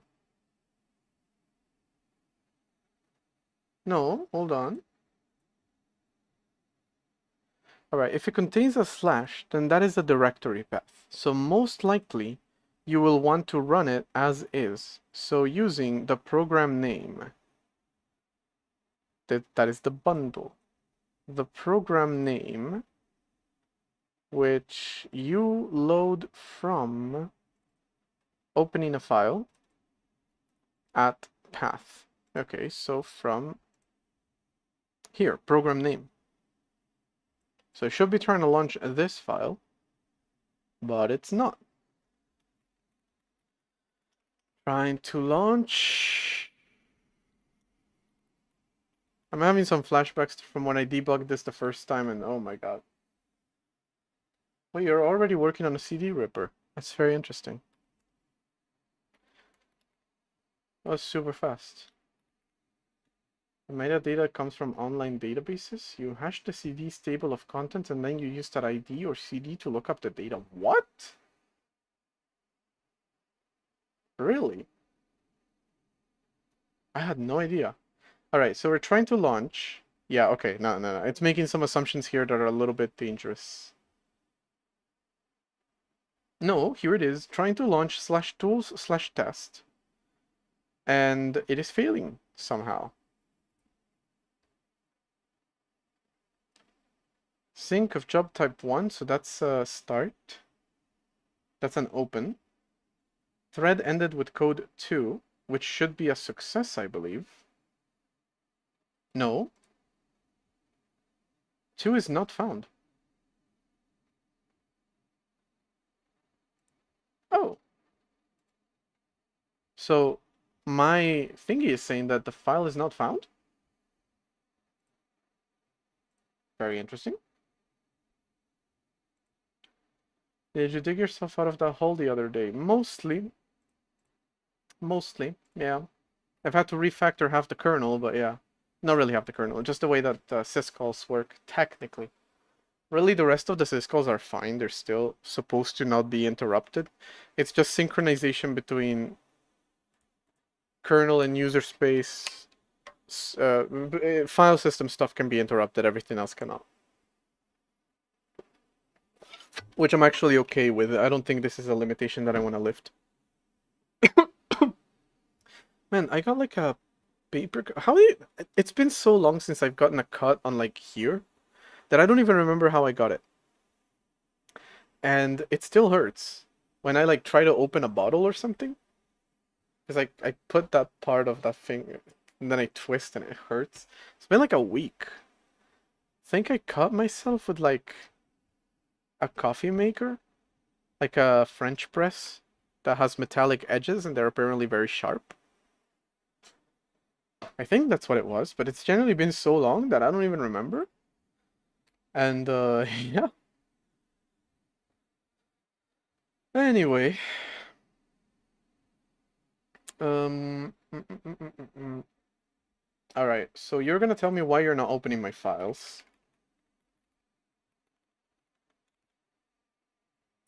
By the way, maybe I wanna hold on. Let me do this a little bit smarter. VFS. It was literally right there. Fuck. Here, okay. Although, never mind. Um. Okay, yeah. Here's what I'm gonna do. I'm going to go here. I'm going to take... No, not here. I'm gonna go here. I'm gonna take all of these functions and I'm gonna create wrappers around them that also return their values so I can use them for testing, right? So for all of these, I'm gonna make static inline u64 return types this blah blah blah blah blah blah. I have to make every single one of these. So this actually returns an fs result, and I forgot to rename them. Fuck. Fuck. VFS trace, open trace that. Wait, let me see that website. Damn, this looks old. Then again, that's very interesting. I had no idea you could do this.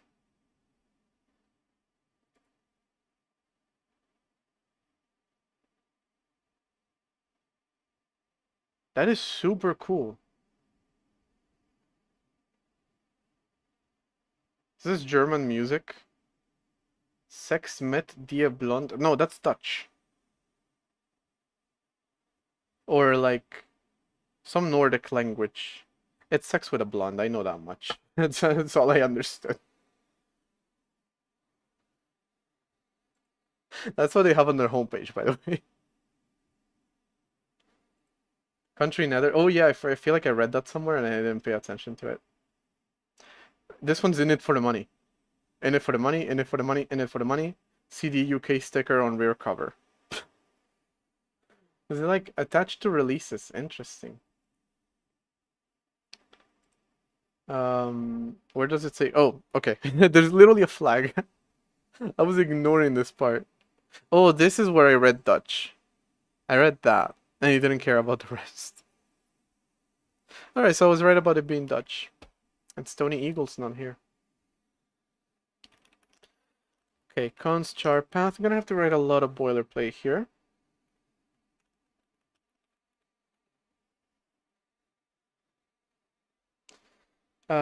Let me start by writing all of the results first. I mean, all of the function signatures first. And then write the rest. So these two actually look very similar. They're going to take a file descriptor, a char pointer buffer, a size t size, and a file offset. Oh shit, I moved. File offset offset. Now the difference is that the right is a const char buffer. Then stat is going to take, so is read dir, so hold on. Both of them are going to take a const char pointer path. Then stat is going to take an fstat output. And read dir is going to take a void pointer buffer with a size t size and a file offset pointer offset. Because this is a read write pointer. It's a hash of the track lengths that are bound to be collisions. The ideal ripper will present all of these options and ask the user to pick one. Interesting. Wait, hold on. A CD ripper is the one that takes the contents of a CD and digitalizes them, right? This is ancient technology. All right, so for all of these functions, I'm just using them as trace. So can I do this? Let me see how smart I can be about this. I'm going to call the original function without the trace, obviously, so the original function. And I'm going to take the return type, and I'm going to put it here as something called res.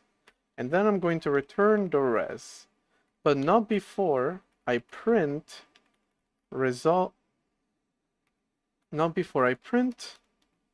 One thing that I'm definitely going to need in my text editor is multi-cursor. I use it way too much.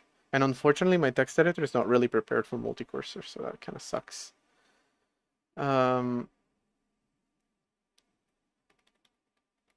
Then print the result like that. Cool. Look how useful multi-cursor is. You don't need LLMs when you have multi-cursor. I can write code fast, so can I. Watch me. And I can automate things. Watch me.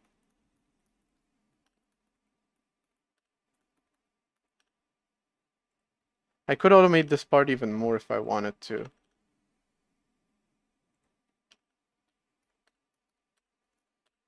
Damn it.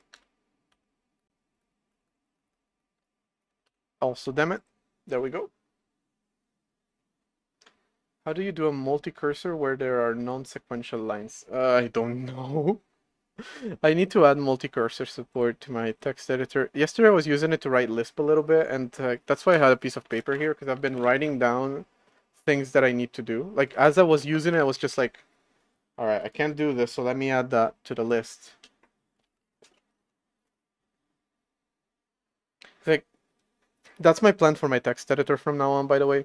I'm going to try to use it, and whenever I run into limitations, I'm going to write them down, fix them, and then continue until I no longer run into limitations. That is the development plan for this thing. Okay, so now inside of the tools, I can, no multi-cursor, don't mess up, trace, and that should tell me the result of the operation. At the very least, tell me that the operation was done, tell me that something's happening. Tools, test, PFS trace result 02. Okay, so it couldn't find it.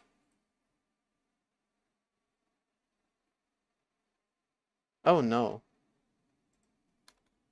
I don't know if the terminal has...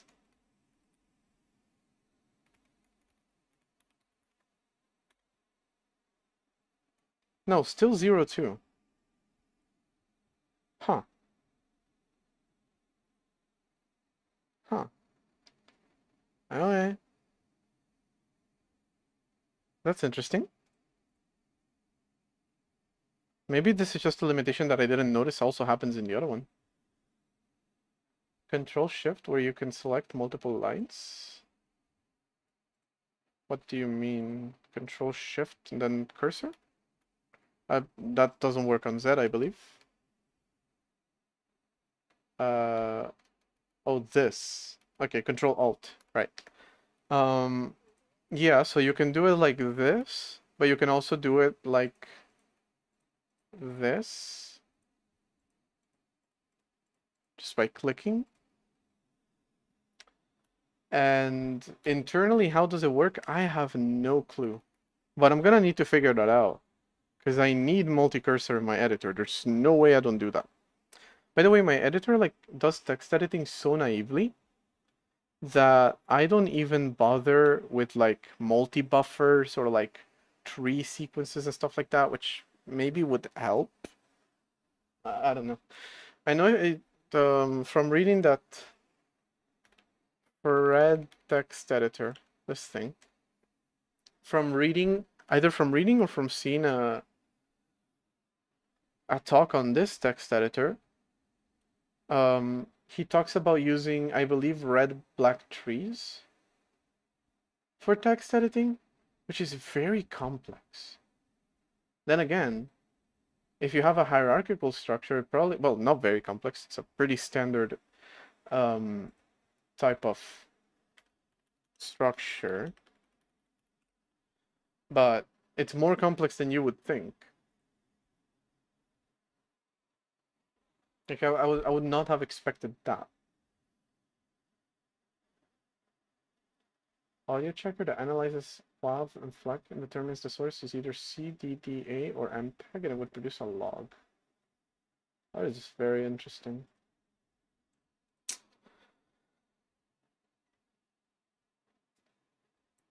I remember when I built it, the reason that I like started doing what's the name of that thing? Fast Fourier transform. So I could do frequency analysis and a little bit of, is it called stenography? When you embed information inside of a format like that. So essentially using certain frequencies to embed information in them. I made a little demo of that. That was pretty fun to do.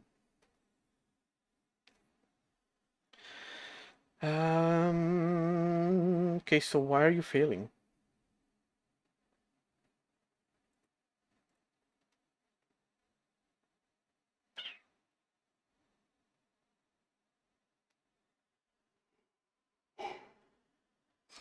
It's the parse path, isn't it?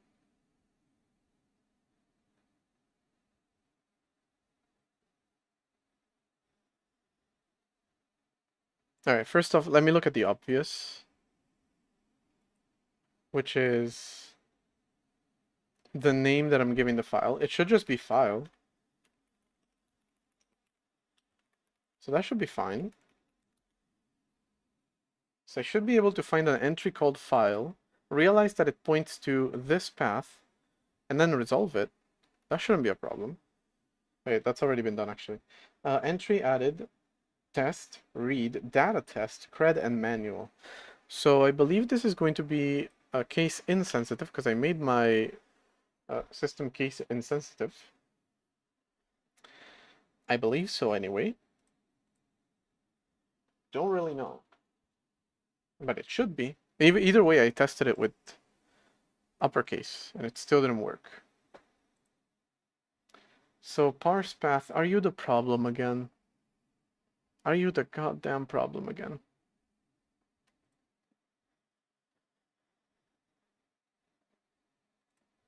Let me see.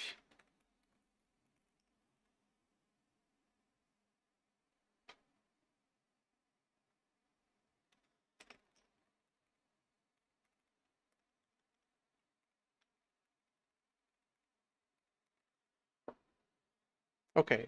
The good news is this error is happening entirely within the module that I'm working on. So most likely this function, the parse path, this function is in dire need of a rewrite. Honestly, even though I'm pretty sure this is a rewrite, I just couldn't do any better. Comparing test and test. That looks to me like it should have succeeded.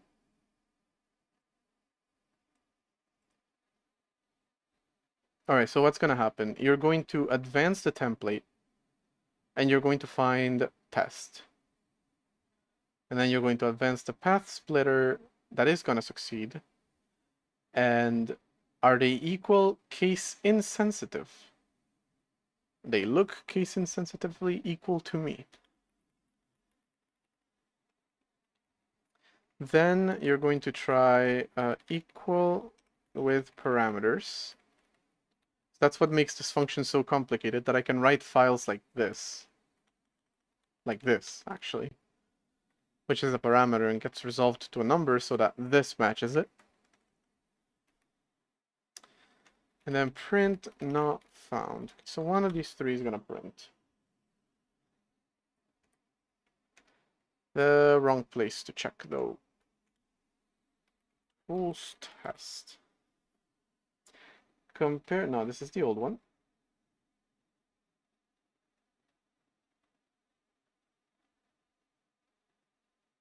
Comparing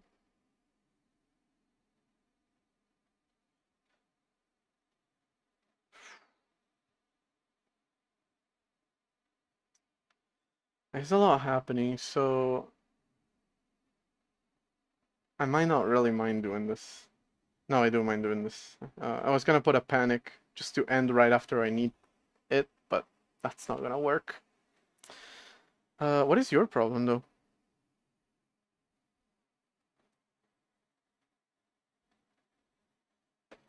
None of my business. Let me do this again without all those logs, because those are a lot. /tools/test.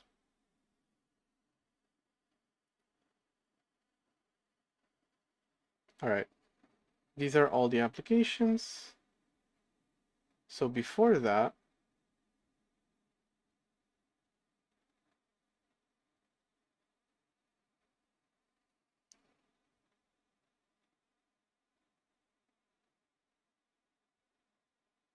comparing test and test equal. And it's somehow not returning true. What?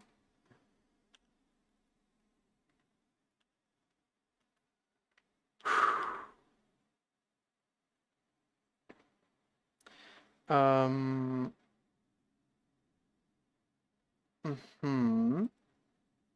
so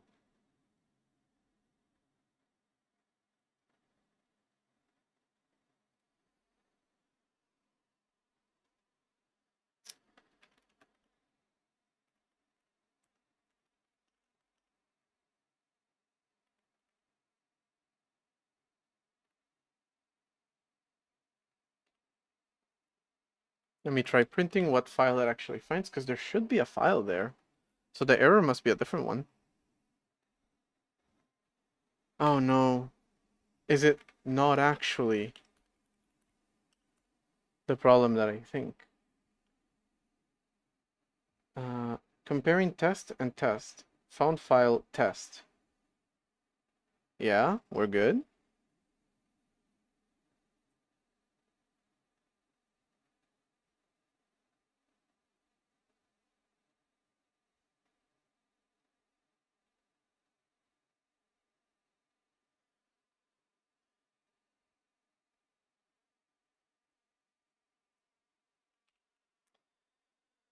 Oh god. So the problem is actually not there. I believe the problem is here, most likely. File S is aliased to S, where it's M file name and the M file alias info alias path. No, don't let this be the bug.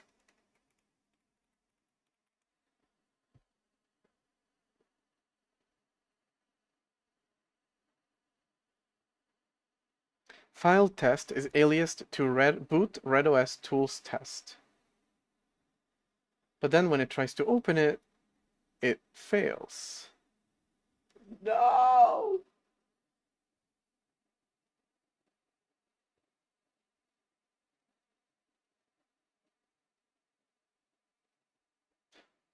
Oh. I think it's been treated as a directory.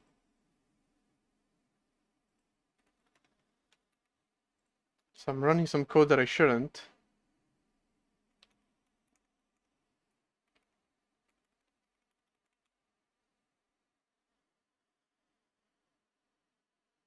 Yes, yes, yes, yes, yes, that succeeded. Oh my god, that succeeded. Oh god. New process test.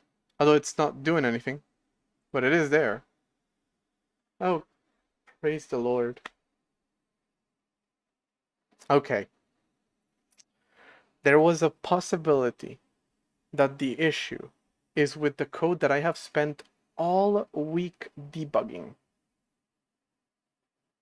But it isn't. I was just treating a file as a directory, which can reasonably lead to bugs.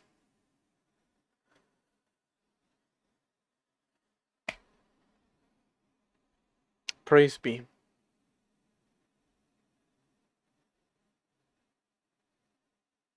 Okay. It launched my process, but it's not really doing anything. Although the entry point, for example, to it is correct.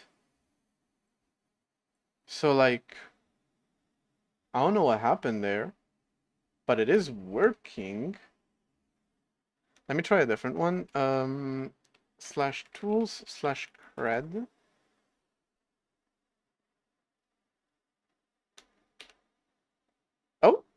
The second time it worked. Oh no. Okay, listen. Like I said, the terminal is not the correct terminal. Okay, it is buggy. It is C++ after all. Can't be asking for much of the poor thing. But um, so I don't know if the fact that it only launches it the second time is like part of the terminal having issues. The I don't know. I don't know.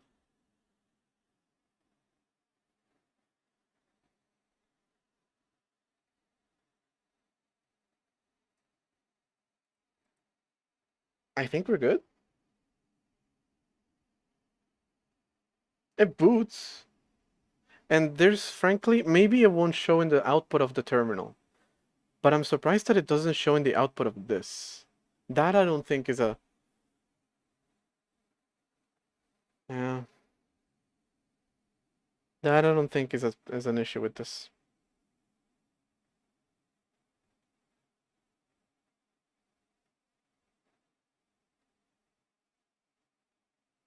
How unfortunate.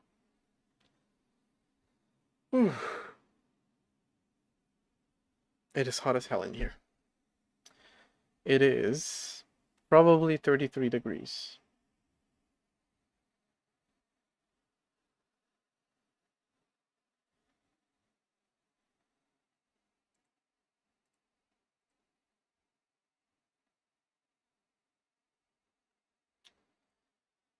Um, by the way, yeah, there is enough people to talk about this right now.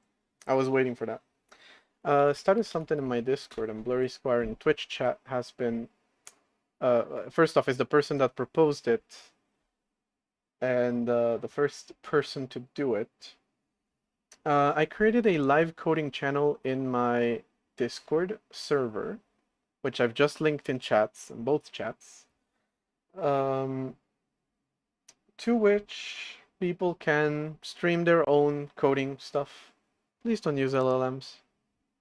It's not explicitly a rule, but it's my server, so I can easily make it one. But let's be nice about that. And yeah, ideally participate a little bit in the server before you do that. So I know who you are at the very least. And I do need to give you permissions, so ask for them. Wait, hold on. Let me check my rules real quick because I actually don't know the rules. Never mind, it's already a rule. Do not directly post AI-generated content or links to it. Discussion of AI-generated content, such as screenshots posted as commentary, is okay. So, and the above list is not comprehensive. Use common sense and listen to warnings. All right, I think I'm in the clear. Yeah, you can request to speak in the stage. Yeah. But to be fair, it doesn't really. Okay, so the point of the stage is to be able to code something on there, just hang out and coding. One person at a time, streaming, and the moderator that hosts it needs to be approved by me. After that, you can technically invite other people to join you, but yeah, you have to be the host. In order to host, I need to approve you.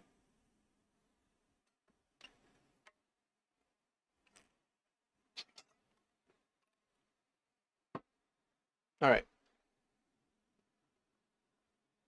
Also, I need to check something real quick because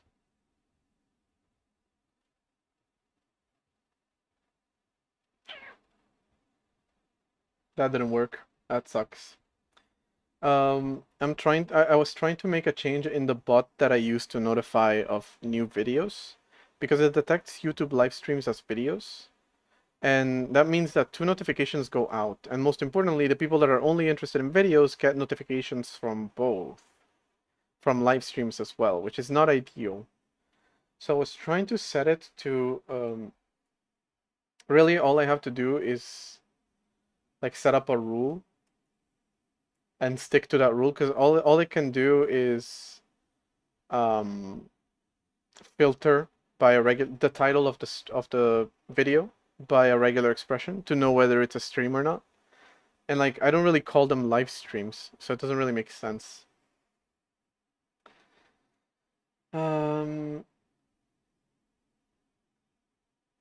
So yeah, it seems like that didn't work. Like I tried to make it so that my videos are uppercase, have an uppercase letter in them, and the live streams do not. So I use that to differentiate between them. Please don't tell me you get email notifications from Twitch every time someone... You can turn that off, no. No, that's not a thing.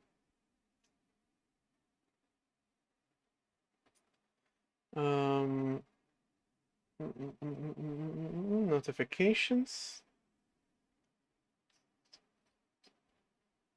YouTube seems to be okay. Maybe I'm being stupid. Literally, the regex that I set up is... Well, I'm in the Twitch. I'm in the chat right now. Hold on. The regex that I set up is this one. So I feel like that should be enough to match any letter at any point, but maybe not. I'll need to look more into it. It is a tool made by a member of the Discord. So I have the ability to just ask, to be fair.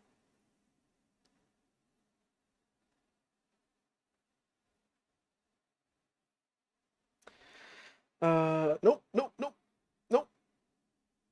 I let my hair down for like a second, and the second it covered my neck, I realized there was a mistake. So let's undo that. Alright, there we go. Okay, so a little bit off that I have to run a program twice before it actually runs. What if I try to run it from the file browser? I should load it from below, by the way, whatever. Binary file preview is not okay, right. It doesn't even try to do that. It doesn't realize that it's a binary. So I could read the header, and if I find a health file, if I find that an elf header, then just ignore it. But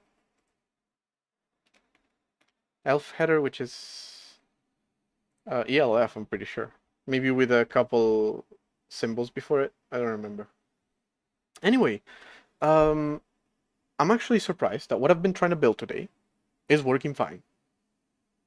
I know this is like low fucking bar. However, I think it's worth celebrating because, again, 0 is actually equal to 0 this time around. Last time it wasn't, so can't blame me. Alright. So I'm missing a little bit of YouTube chat.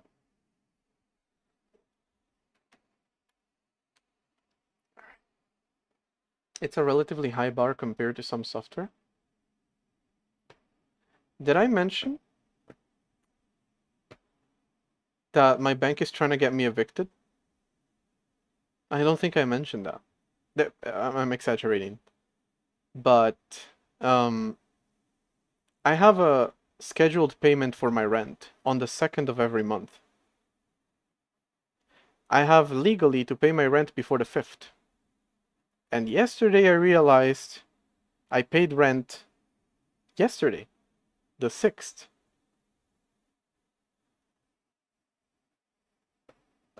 How did it happen if I have my rent scheduled to be paid on the 2nd, that it gets paid on the 6th?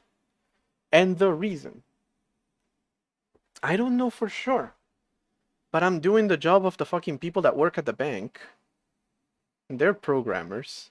But what I think happened is that it's a monthly recurring payment that I scheduled, but it essentially schedules this month, it schedules next month's at the current date plus 1 month. At least I'm hoping it does it like that and not plus 30. For the love of God, don't do it plus 30. Because fire all of them if that's the case. Consider hiring competent programmers if that's not the case. But if that is the case, just fire them all. Claude would be a better option, like unironically. Anyway, I believe little thing that happens with banks in the year 2026. They do not work on bank holidays, as we call them. Little issue that makes no sense. Neither do their computers. It is nice to give computers a day off, all right, but they are machines. So why on earth would you not keep your machines running on weekends and holidays? So, actually, it does work on weekends. I can do bank transfers on Saturday. I don't know about Sunday, but I can do them on Saturday. Um, but I believe what happened is I scheduled my bank transfer for the 2nd. However, at some point or another, the 2nd was a holiday. So it got moved forward to the 3rd. And the next one for the next month got scheduled 1 month later to the 3rd. So eventually, the 3rd was a holiday. So it got moved to the 4th, and the next one got scheduled to the 4th. And then that was a holiday, so it got moved to the 5th. And then that was a holiday, so it got moved to the 6th. And now I am paying my rent late because my bank has made a mistake.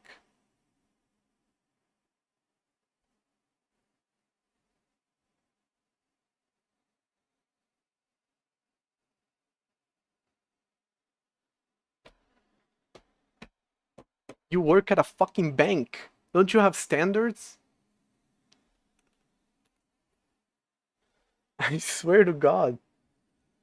Literally could get me in trouble with my landlord because of your stupid ass bug that I am diagnosing for you because what happened is so clear. It's so obvious that this is probably what's happening. Isn't it? Either that or they're adding plus 30.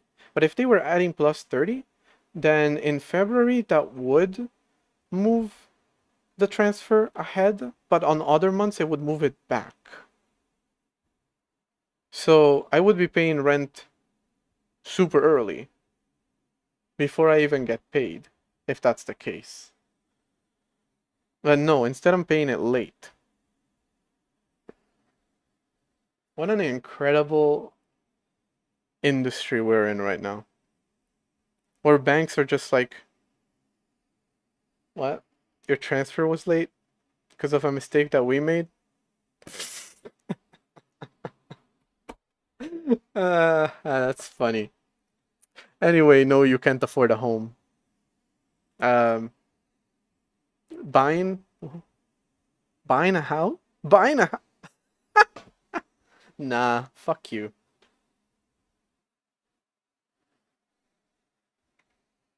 Someone vibecoded and didn't check the code. Shouldn't there be systems in place for that? Because, for example, like, I think the Linux kernel has recently allowed people to use LLMs. However, the process behind integrating any code that you write into the actual Linux kernel, into upstream, is so strict that it doesn't matter if you use an LLM. It doesn't matter if you type code like this, or whatever the hell, or if a beginner makes a pull request, it will never get approved. So even if someone is vibe coding, shouldn't there be systems to ensure that this type of stuff doesn't happen?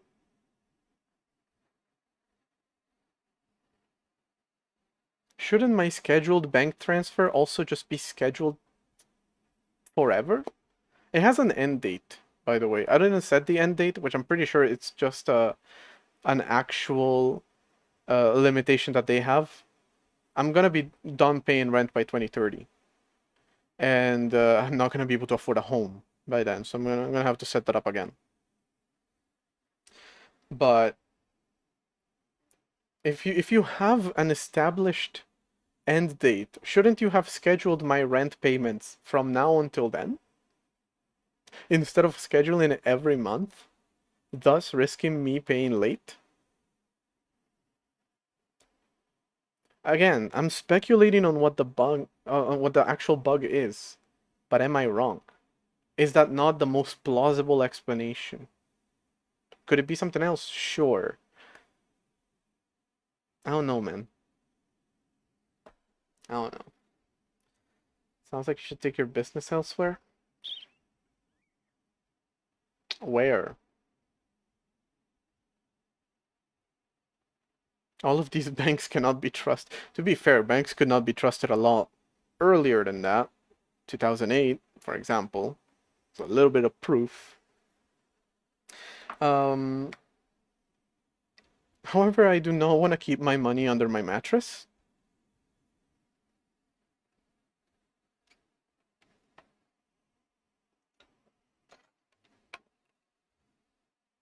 There are banks in lots of places that can send checks mostly on time.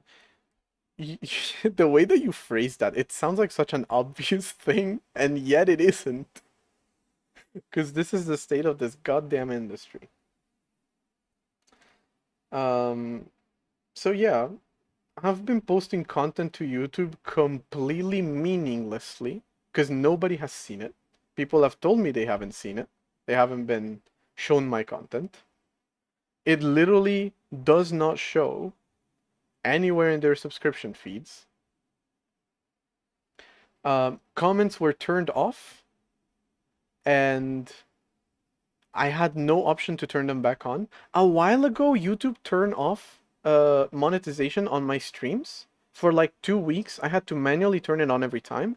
And the first stream, which of course was the most successful of the 2 weeks, I didn't realize, so I didn't make any money from that.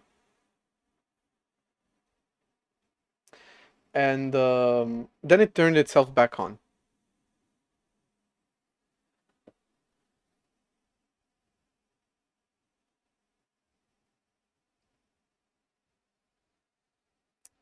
At which point are we as an industry just gonna be like, hey, even if you think vibe coding is cool, it's getting way out of hand? We're literally making less money because of it. I mean, my YouTube channel is dead because of it, I'm pretty sure. Are you sure Gemini hasn't gone rogue and it listens to your live streams and is now prejudiced? Shit.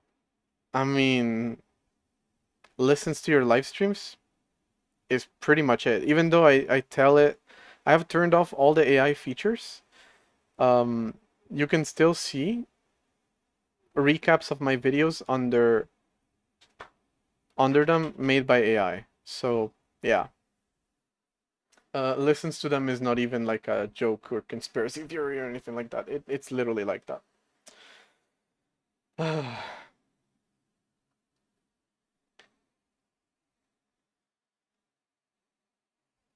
Banks are like governments, tons and tons of bureaucracy. Look, I don't even disagree with that. I don't mind the fact that if I make a payment on the 2nd and it's a holiday, it gets moved to the 3rd. But what happens is that it permanently gets moved to the 3rd. So now I'm paying rent on the 6th instead of the 2nd. That makes no sense. Again, I'm legally supposed to pay the rent before the 5th. I think they cannot begin evicting me. Not that they've even brought this up. It's been happening for a while, I noticed. It's been happening for a while. My landlord has not said anything about it. But they cannot legally even begin to evict me until the 8th, I believe. But it doesn't change the fact that I am technically not paying on time. And that it's technically not my mistake because I set up the thing on time.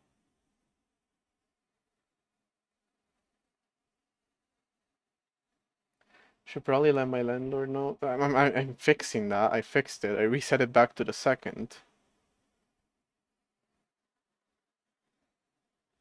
But yeah. I mean, again, they haven't brought it up.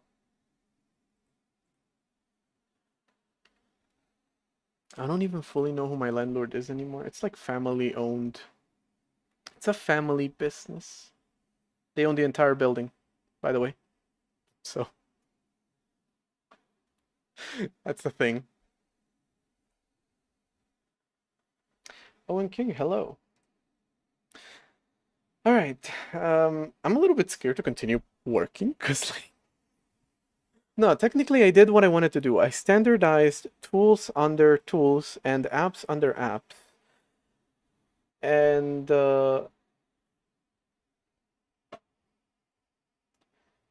again, I don't know how to handle K-tools, kernel tools. I could do a read dir. Okay. Yeah, what the hell? Let's continue doing this. All right, so what I'm gonna do is I'm going to create stat functions and read directory functions for the kernel tools module, K-tools. And it is going to it's going to list these 4 tools that are built into the kernel because they require special permissions. And then I'm going to integrate that as well into the /tools. Theoretically, you shouldn't care where your process comes from. Should work fine. Are there eviction rules for your... I actually don't know. But like, yeah, legally you're supposed to pay by the 5th, and it's not like I'm trying to get in trouble in the first place with this.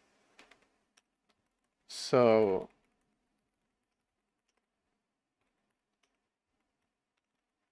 I'd rather not find out. I have no issue paying on the 2nd. That's why I set it up for the 2nd. I can do that.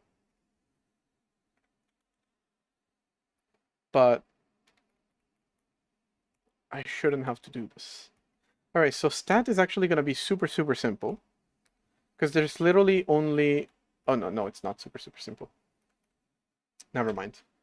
I need to see if I'm trying to stat the root directory or anything else. If I'm statting the root directory, I return stat dir. And right now for stat, there's only whether something is a directory, size, and a data signature. Directories don't have a data signature. They don't have a size, and they're directories. So stat dir covers literally all those cases. Although we can even make it more explicit to make the data signature 0, just in case there's some garbage value in there. Anyway, if strlen path and path equals to this path plus plus, so we're just gonna skip the initial thingy if that's there, and then if no strlen path, then stat dir and return true. All right. Otherwise, we're gonna wanna find the correct one of these. So the available commands, I'm gonna go through them.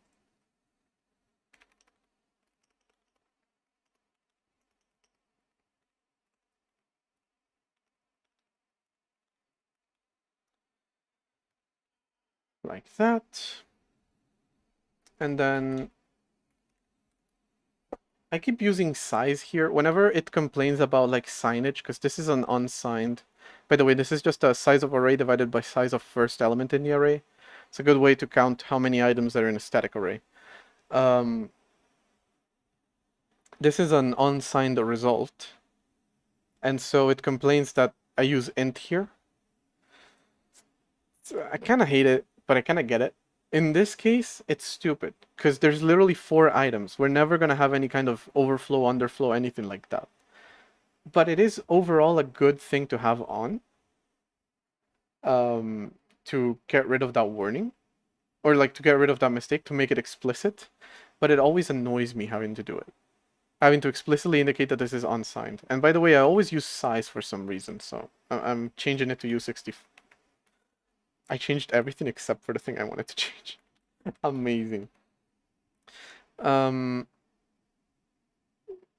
If strcmp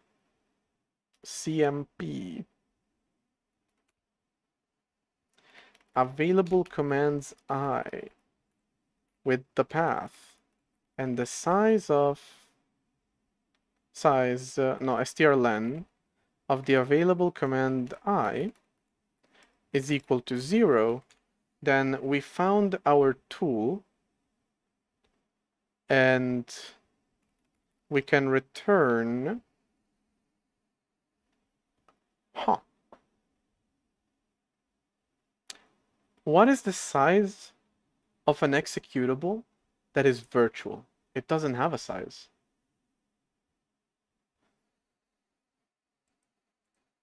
By the way, I was missing a property there. Somehow that's not a problem. I was trying to string compare a structure. So let's say that I just return the size of the function pointer, which is going to be 64 bits. But just to return something not 0. Size of the whole kernel, that's the binary it's in. You're not wrong. You're not. Definitely not wrong. Or should I return 0? Yeah, because that's going to be 8. The size of that is going to be 8 if I make it the function pointer. But then if you just blindly ignore the value and just try to load whatever is here, which actually the file browser would do. The file browser doesn't understand that this is executable. And so it will just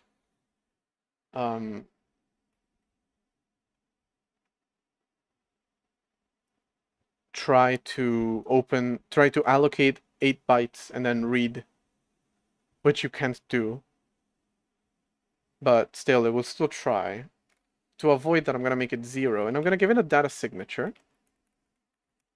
of kproc. That way you know it's a kernel process, and it's probably not.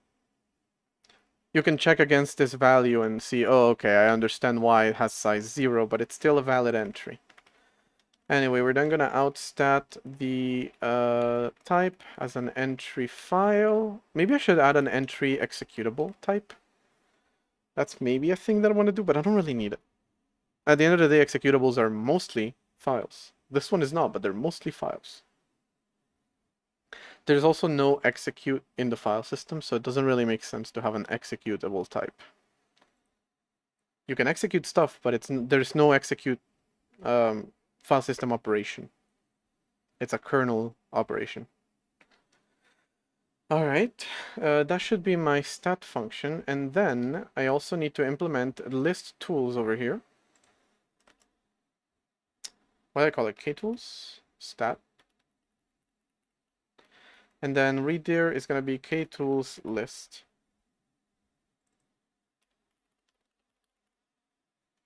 Whereas these other functions are here, but like there's no point to them. There was no write, actually. There was only read and open, but can't do anything with those. Anyway, K-tools list. All right. Will actually begin at an offset.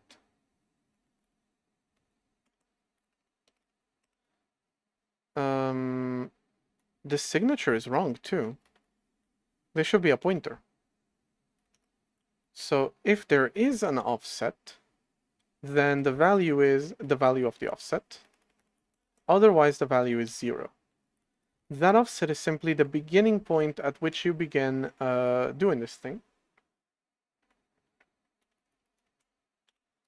And then you can create a dir list helper using this buffer and this size. A dir list helper. This helper is going to allow me to fill in directory listing information and, most importantly, stop when the buffer is full.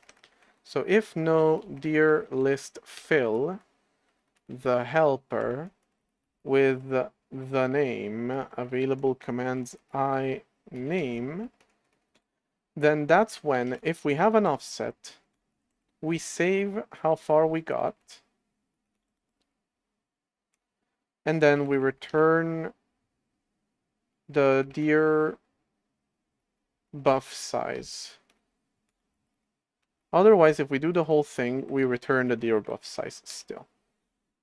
All right, so actually what that does, although I'm pretty sure I haven't implemented this super well in the virtual file system and all that, But essentially what it does is it allows me to, yeah, fill in this buffer until I reach the size, but then allow you to make the call again with a new buffer and continue where you left off. So that's why this is a pointer. Because you tell me start at 0, and I tell you, okay, I got up to 3, but there's more for you to read. So, okay, start at 3 and give me 3 more. That's why that's a pointer. And then I write back 6. And so on until we've done everything. Again, probably not implemented super well, because I use 4 kilobytes as a in this function that automatically creates a buffer and calls the directory listing function, and the buffer is 1000 hexadecimal kilobytes. That's a whole page. That's a lot. And there's honestly not even that much. There's honestly not even that much a directory that big. So it's not a problem. Could always make read return a static elf header? Not really. There's no point to that. This is not an actual executable. This is just a way of telling the terminal, this exists, you can call it, the terminal will take care of it.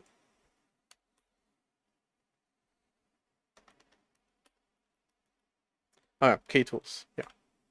Ping, shutdown, traceroute, and monitor, all of which are as kproc, and I cannot do anything, they all fail to open. Very good. But I know, because they're kprocs, you're not supposed to open them.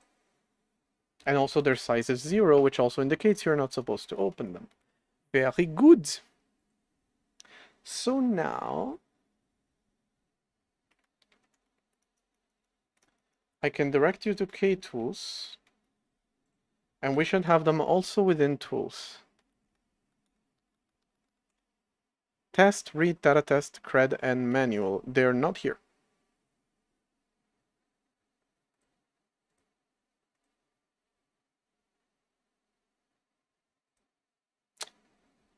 How sad. They actually get loaded. Oh, I deleted it. Tool file. All right, when the system boots and this service gets loaded,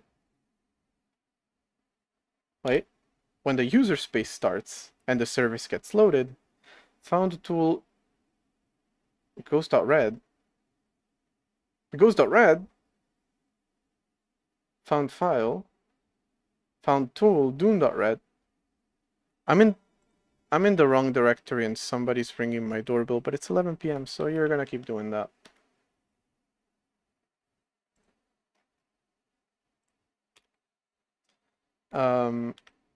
No, this is the correct place. Okay, I was in the wrong direct.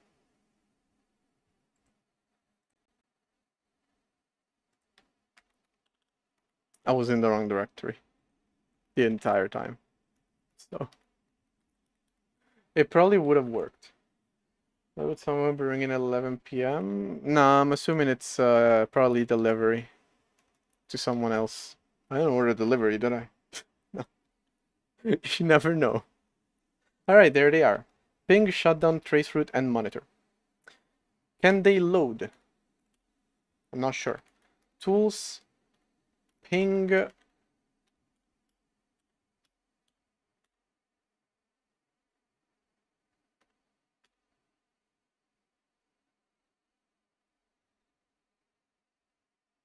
Right, no, they cannot load. But the reason for that is completely different. Because they are kernel processes. And I'm trying to run them from /tools / the name of the process, it doesn't realize that it's a kernel process. So you're kind of not supposed to do this. Now, do I want to introduce a specific bypass for that later? Maybe. I don't know. Right now, I can't be bothered. Alright, what can I say? We'll get to design decisions eventually. Right now, it's not the time for that.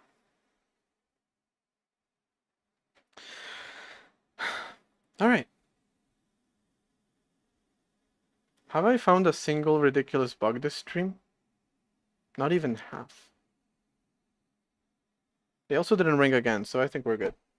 Um, hmm. That's new. It's very nice. And Jester has been awake. Oh god, poor thing.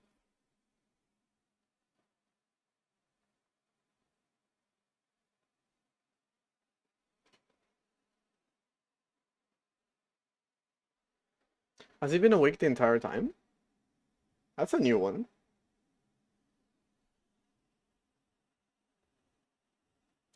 I'm reading the CD-ROM driver API standard from Linux in the hope that it instructs me how to use the API. Listen, I don't know about that. Although QEMU probably handles it, so that might be a better place to go. You have something like, at least to understand how it works, maybe a virtual one would be better.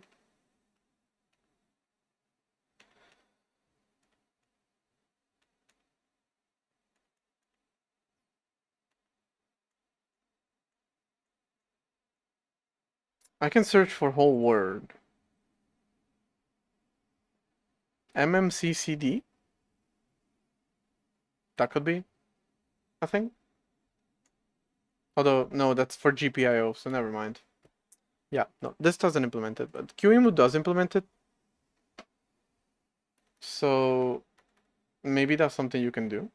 Wait, you're not doing this for a microcontroller, are you?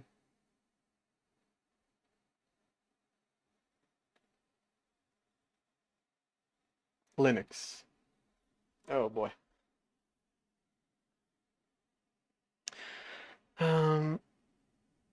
I'm actually surprised there's been no ridiculous bugs today.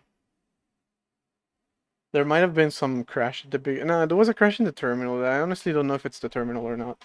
And again, a few things that I still need to iron out, which is why I'm not using this package manager yet. We have /apps, which standardizes all applications. We have /tools, which now standardizes all tools. Both have limitations. First off, these are not getting statted for some reason, but they're all from the same FAT32 partition, so that's probably why. It's a FAT32 thing. These work, but they don't have assets. So a game looks like this. Doom wouldn't even launch for a variety of reasons, actually. A beautiful game. Can't you just tell how much effort I put into the art? Good news is I didn't put any effort into the art, so...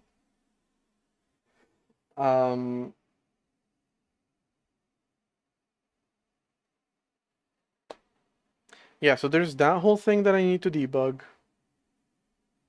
What is happening to the resources folder? And another thing that I probably want to do... This is a little bit of a design decision. Because when I open an application from /apps/app.red, that is tiny. In reality, that application is hosted by boot redOS system app.red. What this does is it, when it loads it, it keeps track of the bundle, which is this thing. And then on top of it, it attaches /.elf, well, the name of the app.elf, in order to find the actual executable, because this is a bundle. But it keeps track of the bundle, and then inside of it, it also finds /resources, and it mounts this to /resources within the systems, not the systems, within this application's file system. All right, so it's doing that.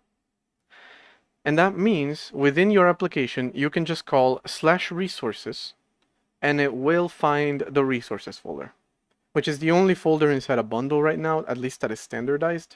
So yeah, it's the only one that you have access to. The problem is that the bundle is not this one, the real one. It's this one. the aliased one, which means every time you want to get a resource, you go from here to here. Well, you actually go from here to here to here to the actual resource. I said I wanted the file systems aliases to be completely opaque, but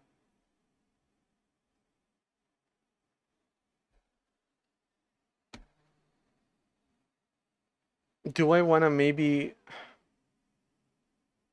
I don't know. I could just like resolve it, so at least you go from here to here, skipping the middleman.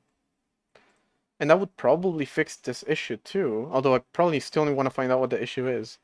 But it doesn't really change the fact that I would need to implement for every file system, that is to say for every one of these paths, including the ones in user space, I would need to implement an alias resolver separate from the open read write read directory logic, which already handles aliases. I will have to have a separate one just to resolve the actual alias. And that is not an ideal thing that I want to do in the slightest. So yeah, for the time being, you're going to be going through 3 layers, which is probably still going to be faster than JavaScript. I don't know what to tell you, man. Okay. Although I do want to maybe debug this to a certain extent. Just see if I can quickly find what the issue is and solve it entirely. That would be cool. All right, so this is the environment system, which loads... No, not this one. This one. This is the isolated file system, which loads /resources for your system. And actually, it itself is aliased.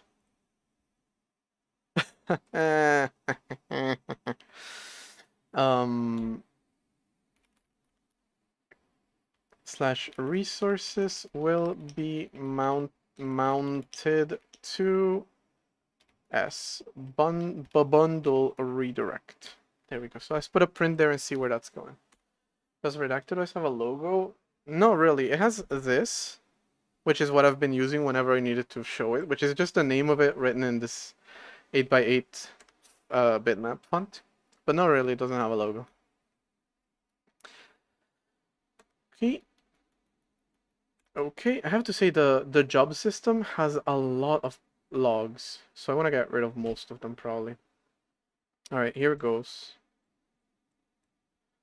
My process was, look at all these logs, just from the file system trying to do all of those things.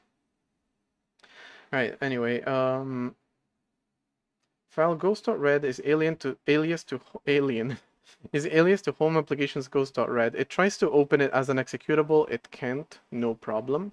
It eventually tries to open the .elf, which is alias to here, so it goes and talks to the thing. And eventually it finds it, and resources will be mounted to apps ghost.red /resources, which I'm not printing, but it is there. Right. So then the actual process already started. I do not use AI now. All right, this is where the process actually starts. And the resources, well, this is where it gets initialized. It really starts after this, really.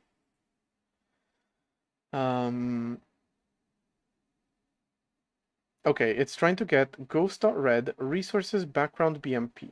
Ghost.red is aliased to home applications ghost.red. And then the thread ends.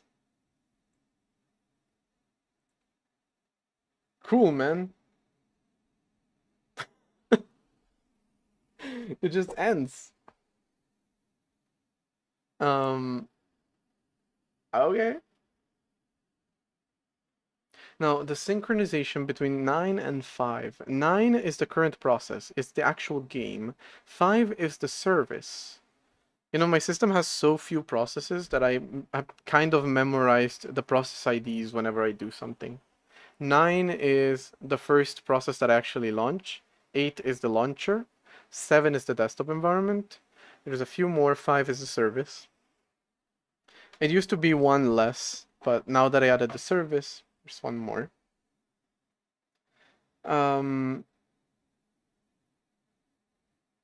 You can also run a game with just 9 processes, and frankly, you don't need most of them. You don't need a network process, which I'm pretty sure is now being initialized here. You don't need an audio process because the game doesn't use audio. That's my bad. Anyway, enough bragging. I have a bug to fix. This comparing ghost.red, this comes from the actual /apps directory against this thing. Says that it is aliased, but then it ends there.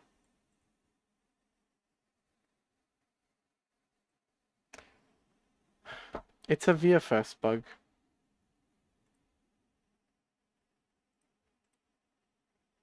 This fuck-ass file keeps breaking.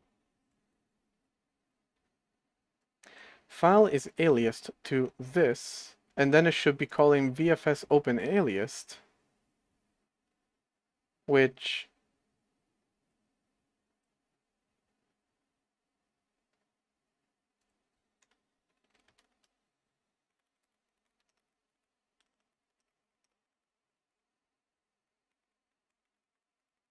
alright, so first thing to see, is this the problem?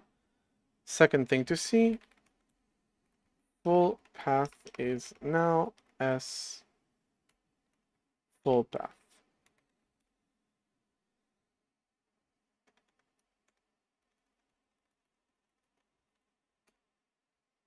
Nope, what am I doing? Wrong directory.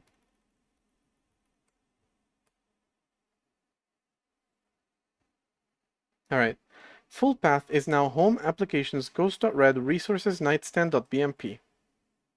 And then the thread just ends. What?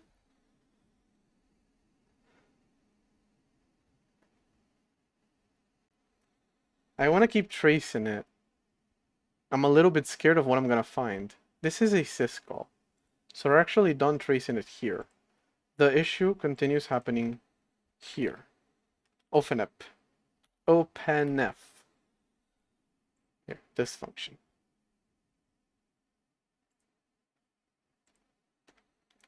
Print told to open the path. And then print resolved to so. I'm trying to debug what's happening in this game in which all the assets are not loading when I load it from a virtual path. Okay, so we're told to open this thing, which is the correct physical path of the thing, so we're good. It resolves to the correct physical path of the thing, but then it doesn't actually open it. I mean, maybe it does. Result is x res.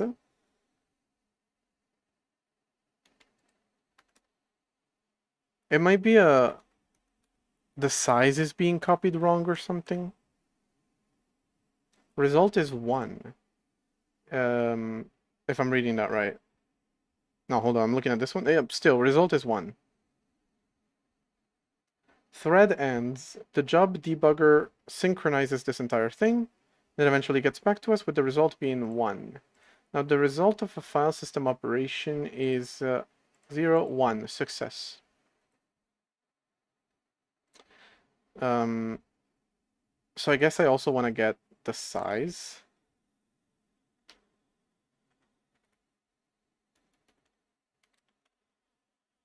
Because that's probably what's being reported as 0.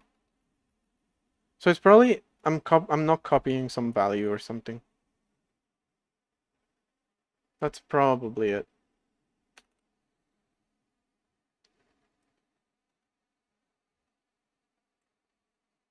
I'm returning the correct size here. 4046. Alright. So the syscall is doing its job, which means the file system is not at fault. Yeah, that's about right. I didn't think it would be at fault. Anyway, print result is not success.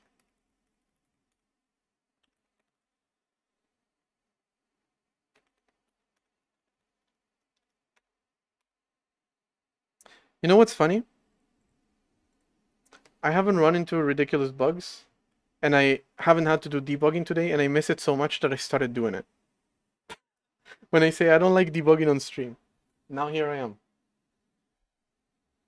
How is this to watch? Because like I'm doing it, and right now it's not super frustrating. I'm just following along with what's happening. It's okay.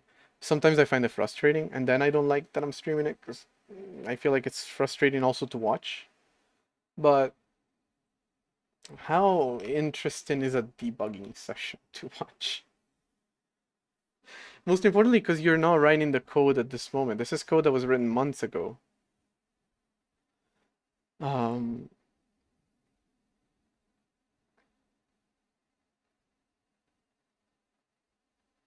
okay. No, hold on. I didn't even have to look at that.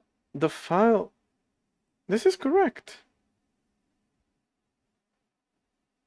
This is fully correct. File size result. File descriptor size.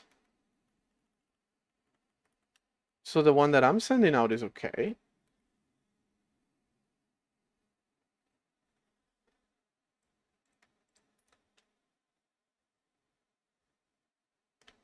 Yeah, I feel like also these types of streams very common to watch in the background, not be paying attention to every little bit thing that I'm doing. So even if you can't follow along, it's fine. To be fair, that's what I was doing in that stream yesterday, and it can be hard to follow when you're not really paying, when you don't really have the full context of what's happening. But I still could follow along, even though there were parts in which I was doing other things. Um, okay, so file size result. We're reporting it correctly. It's you, buddy. You're receiving it wrong. File size result. Copy buffer. This into this.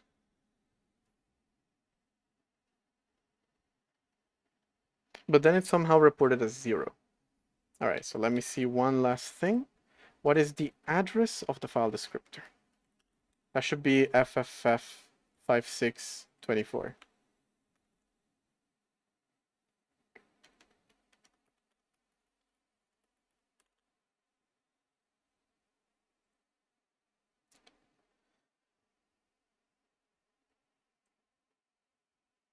Well, I'm starting to see an issue here.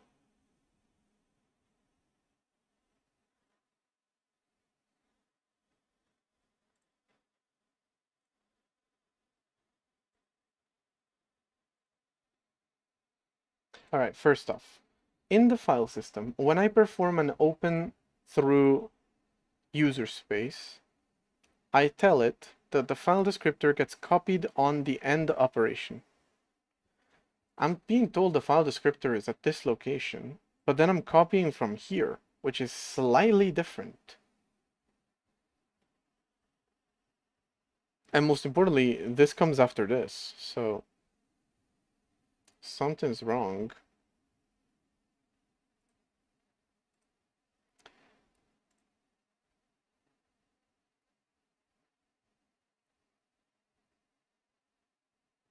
Copy buffer. There may be something else wrong. Copy buffer FFFFF56024. Yeah, so I don't know where you got that buffer, but it's not the real one.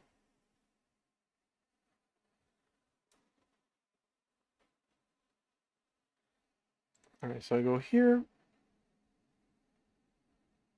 When I serialize a file descriptor,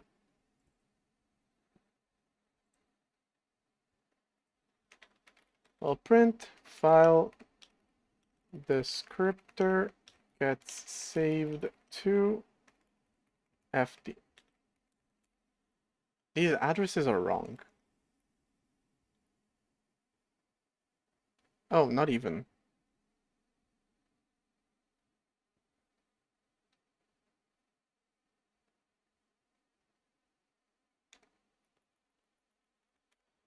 I'm in the wrong place here. FECE8, that's where I'm trying to copy to. But then when I create a job, because that's how I am, that's the kind of person that I am, I create employment. Isn't that great? Anyway,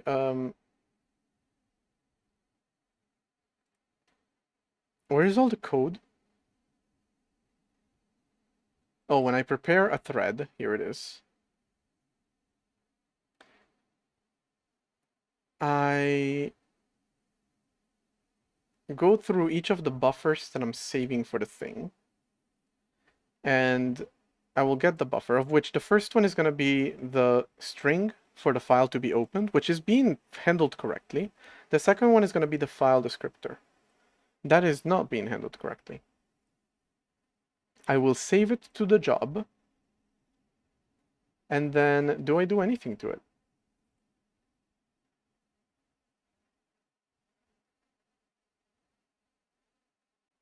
I change its address to be this thing. Next address PA, which I then increase by the size of it.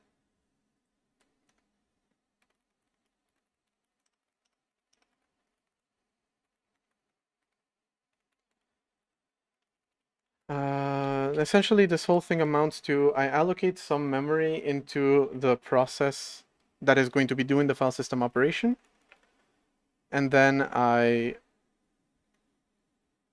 don't do anything to it because I'm reading back from it, but I'm not writing to it. So we got okay.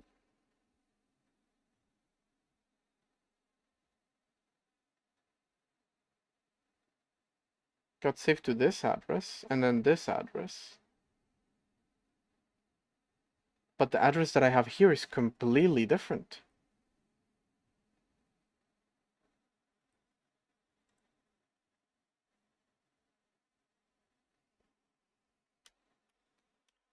Man, of course it's different.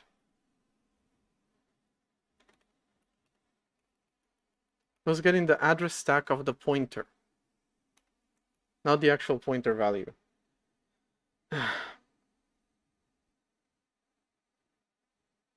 Okay, so now we know that it is located at 56024. 56024. But then it's being copied wrong. That is not correct.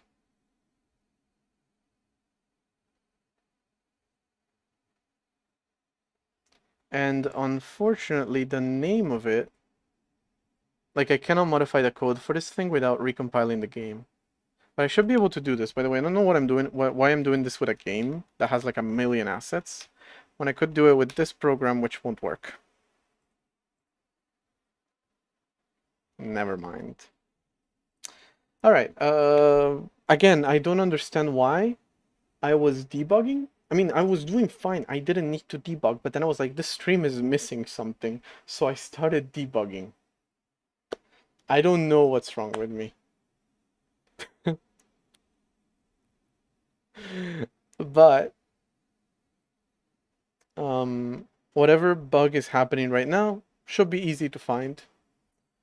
At which point, I'll have proper file system and user space from everywhere. Speaking of which, there is a feature that I have that I technically did not finish. And that is the menu.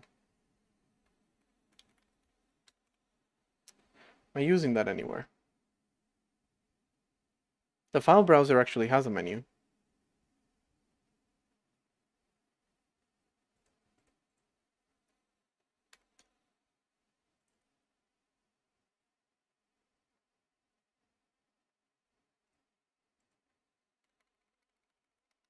So I want to see if this call is being done.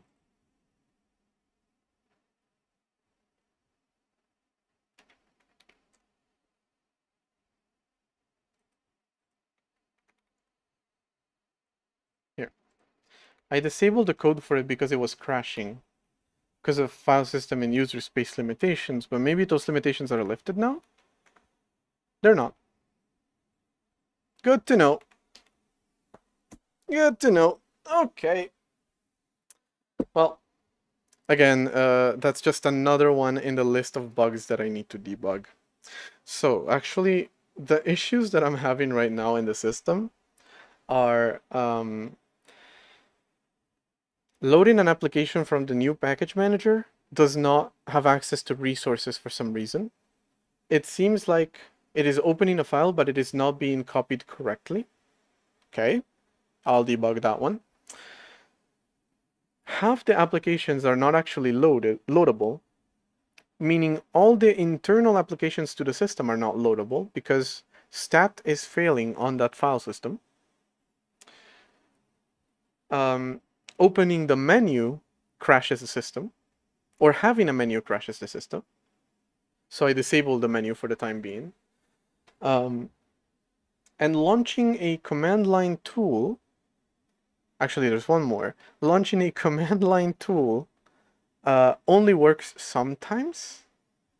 Also, there's command line tools in the kernel. They cannot be launched normally. And separately, my Lisp has a problem with return values seemingly adding extra information on the thing that they're supposed to return. So yeah, the entire thing that I built on Wednesday is super broken right now because of that. Although I'm pretty sure I literally have the solution in my brain right now. So hopefully that one will be done. But it feels like the Lisp interpreter is a little bit out of whack. Anyway, I have those 6 bugs to fix. That's gonna be very fun. Anyway, that is enough for today. I did not create any new bugs. I did not run into any bugs, like it has happened in the past a lot. But I went and chased a bug because I apparently cannot live without them. I've gotten so used to debugging that now I'm just doing it for fun, apparently. I'm seeking out the experience of debugging. That definitely, you learn something new about yourself every day, I guess. Today I learned that I enjoyed doing that. Actually, I don't. I just don't enjoy having bugs. So I want to fix them. And I do enjoy fixing bugs. Yeah, once you figure out what the bug is and you get it working and you fix the logic and everything's great, love that moment. That's pretty great. All right, so hopefully I will have that moment but off stream later today or tomorrow. We'll see how many of these 6 bugs I am able to fix. We'll see by tomorrow's stream. Once again, link in my Discord at the end of the stream. As I was mentioning earlier, I created a stage, a live coding stage. You can ask me for permission to be able to broadcast yourself coding anything on there. Just a little more relaxed, casual, smaller environment, more collaborative even. All right, so we'll see how that works out. And by the way, if you're gonna do that and you're joining the server, ideally give me some information so I don't immediately add people that I don't know. But yeah, you're welcome to apply. Doesn't make it sound like it's this whole process. Anyway, thank you so much, everybody. I will see you tomorrow.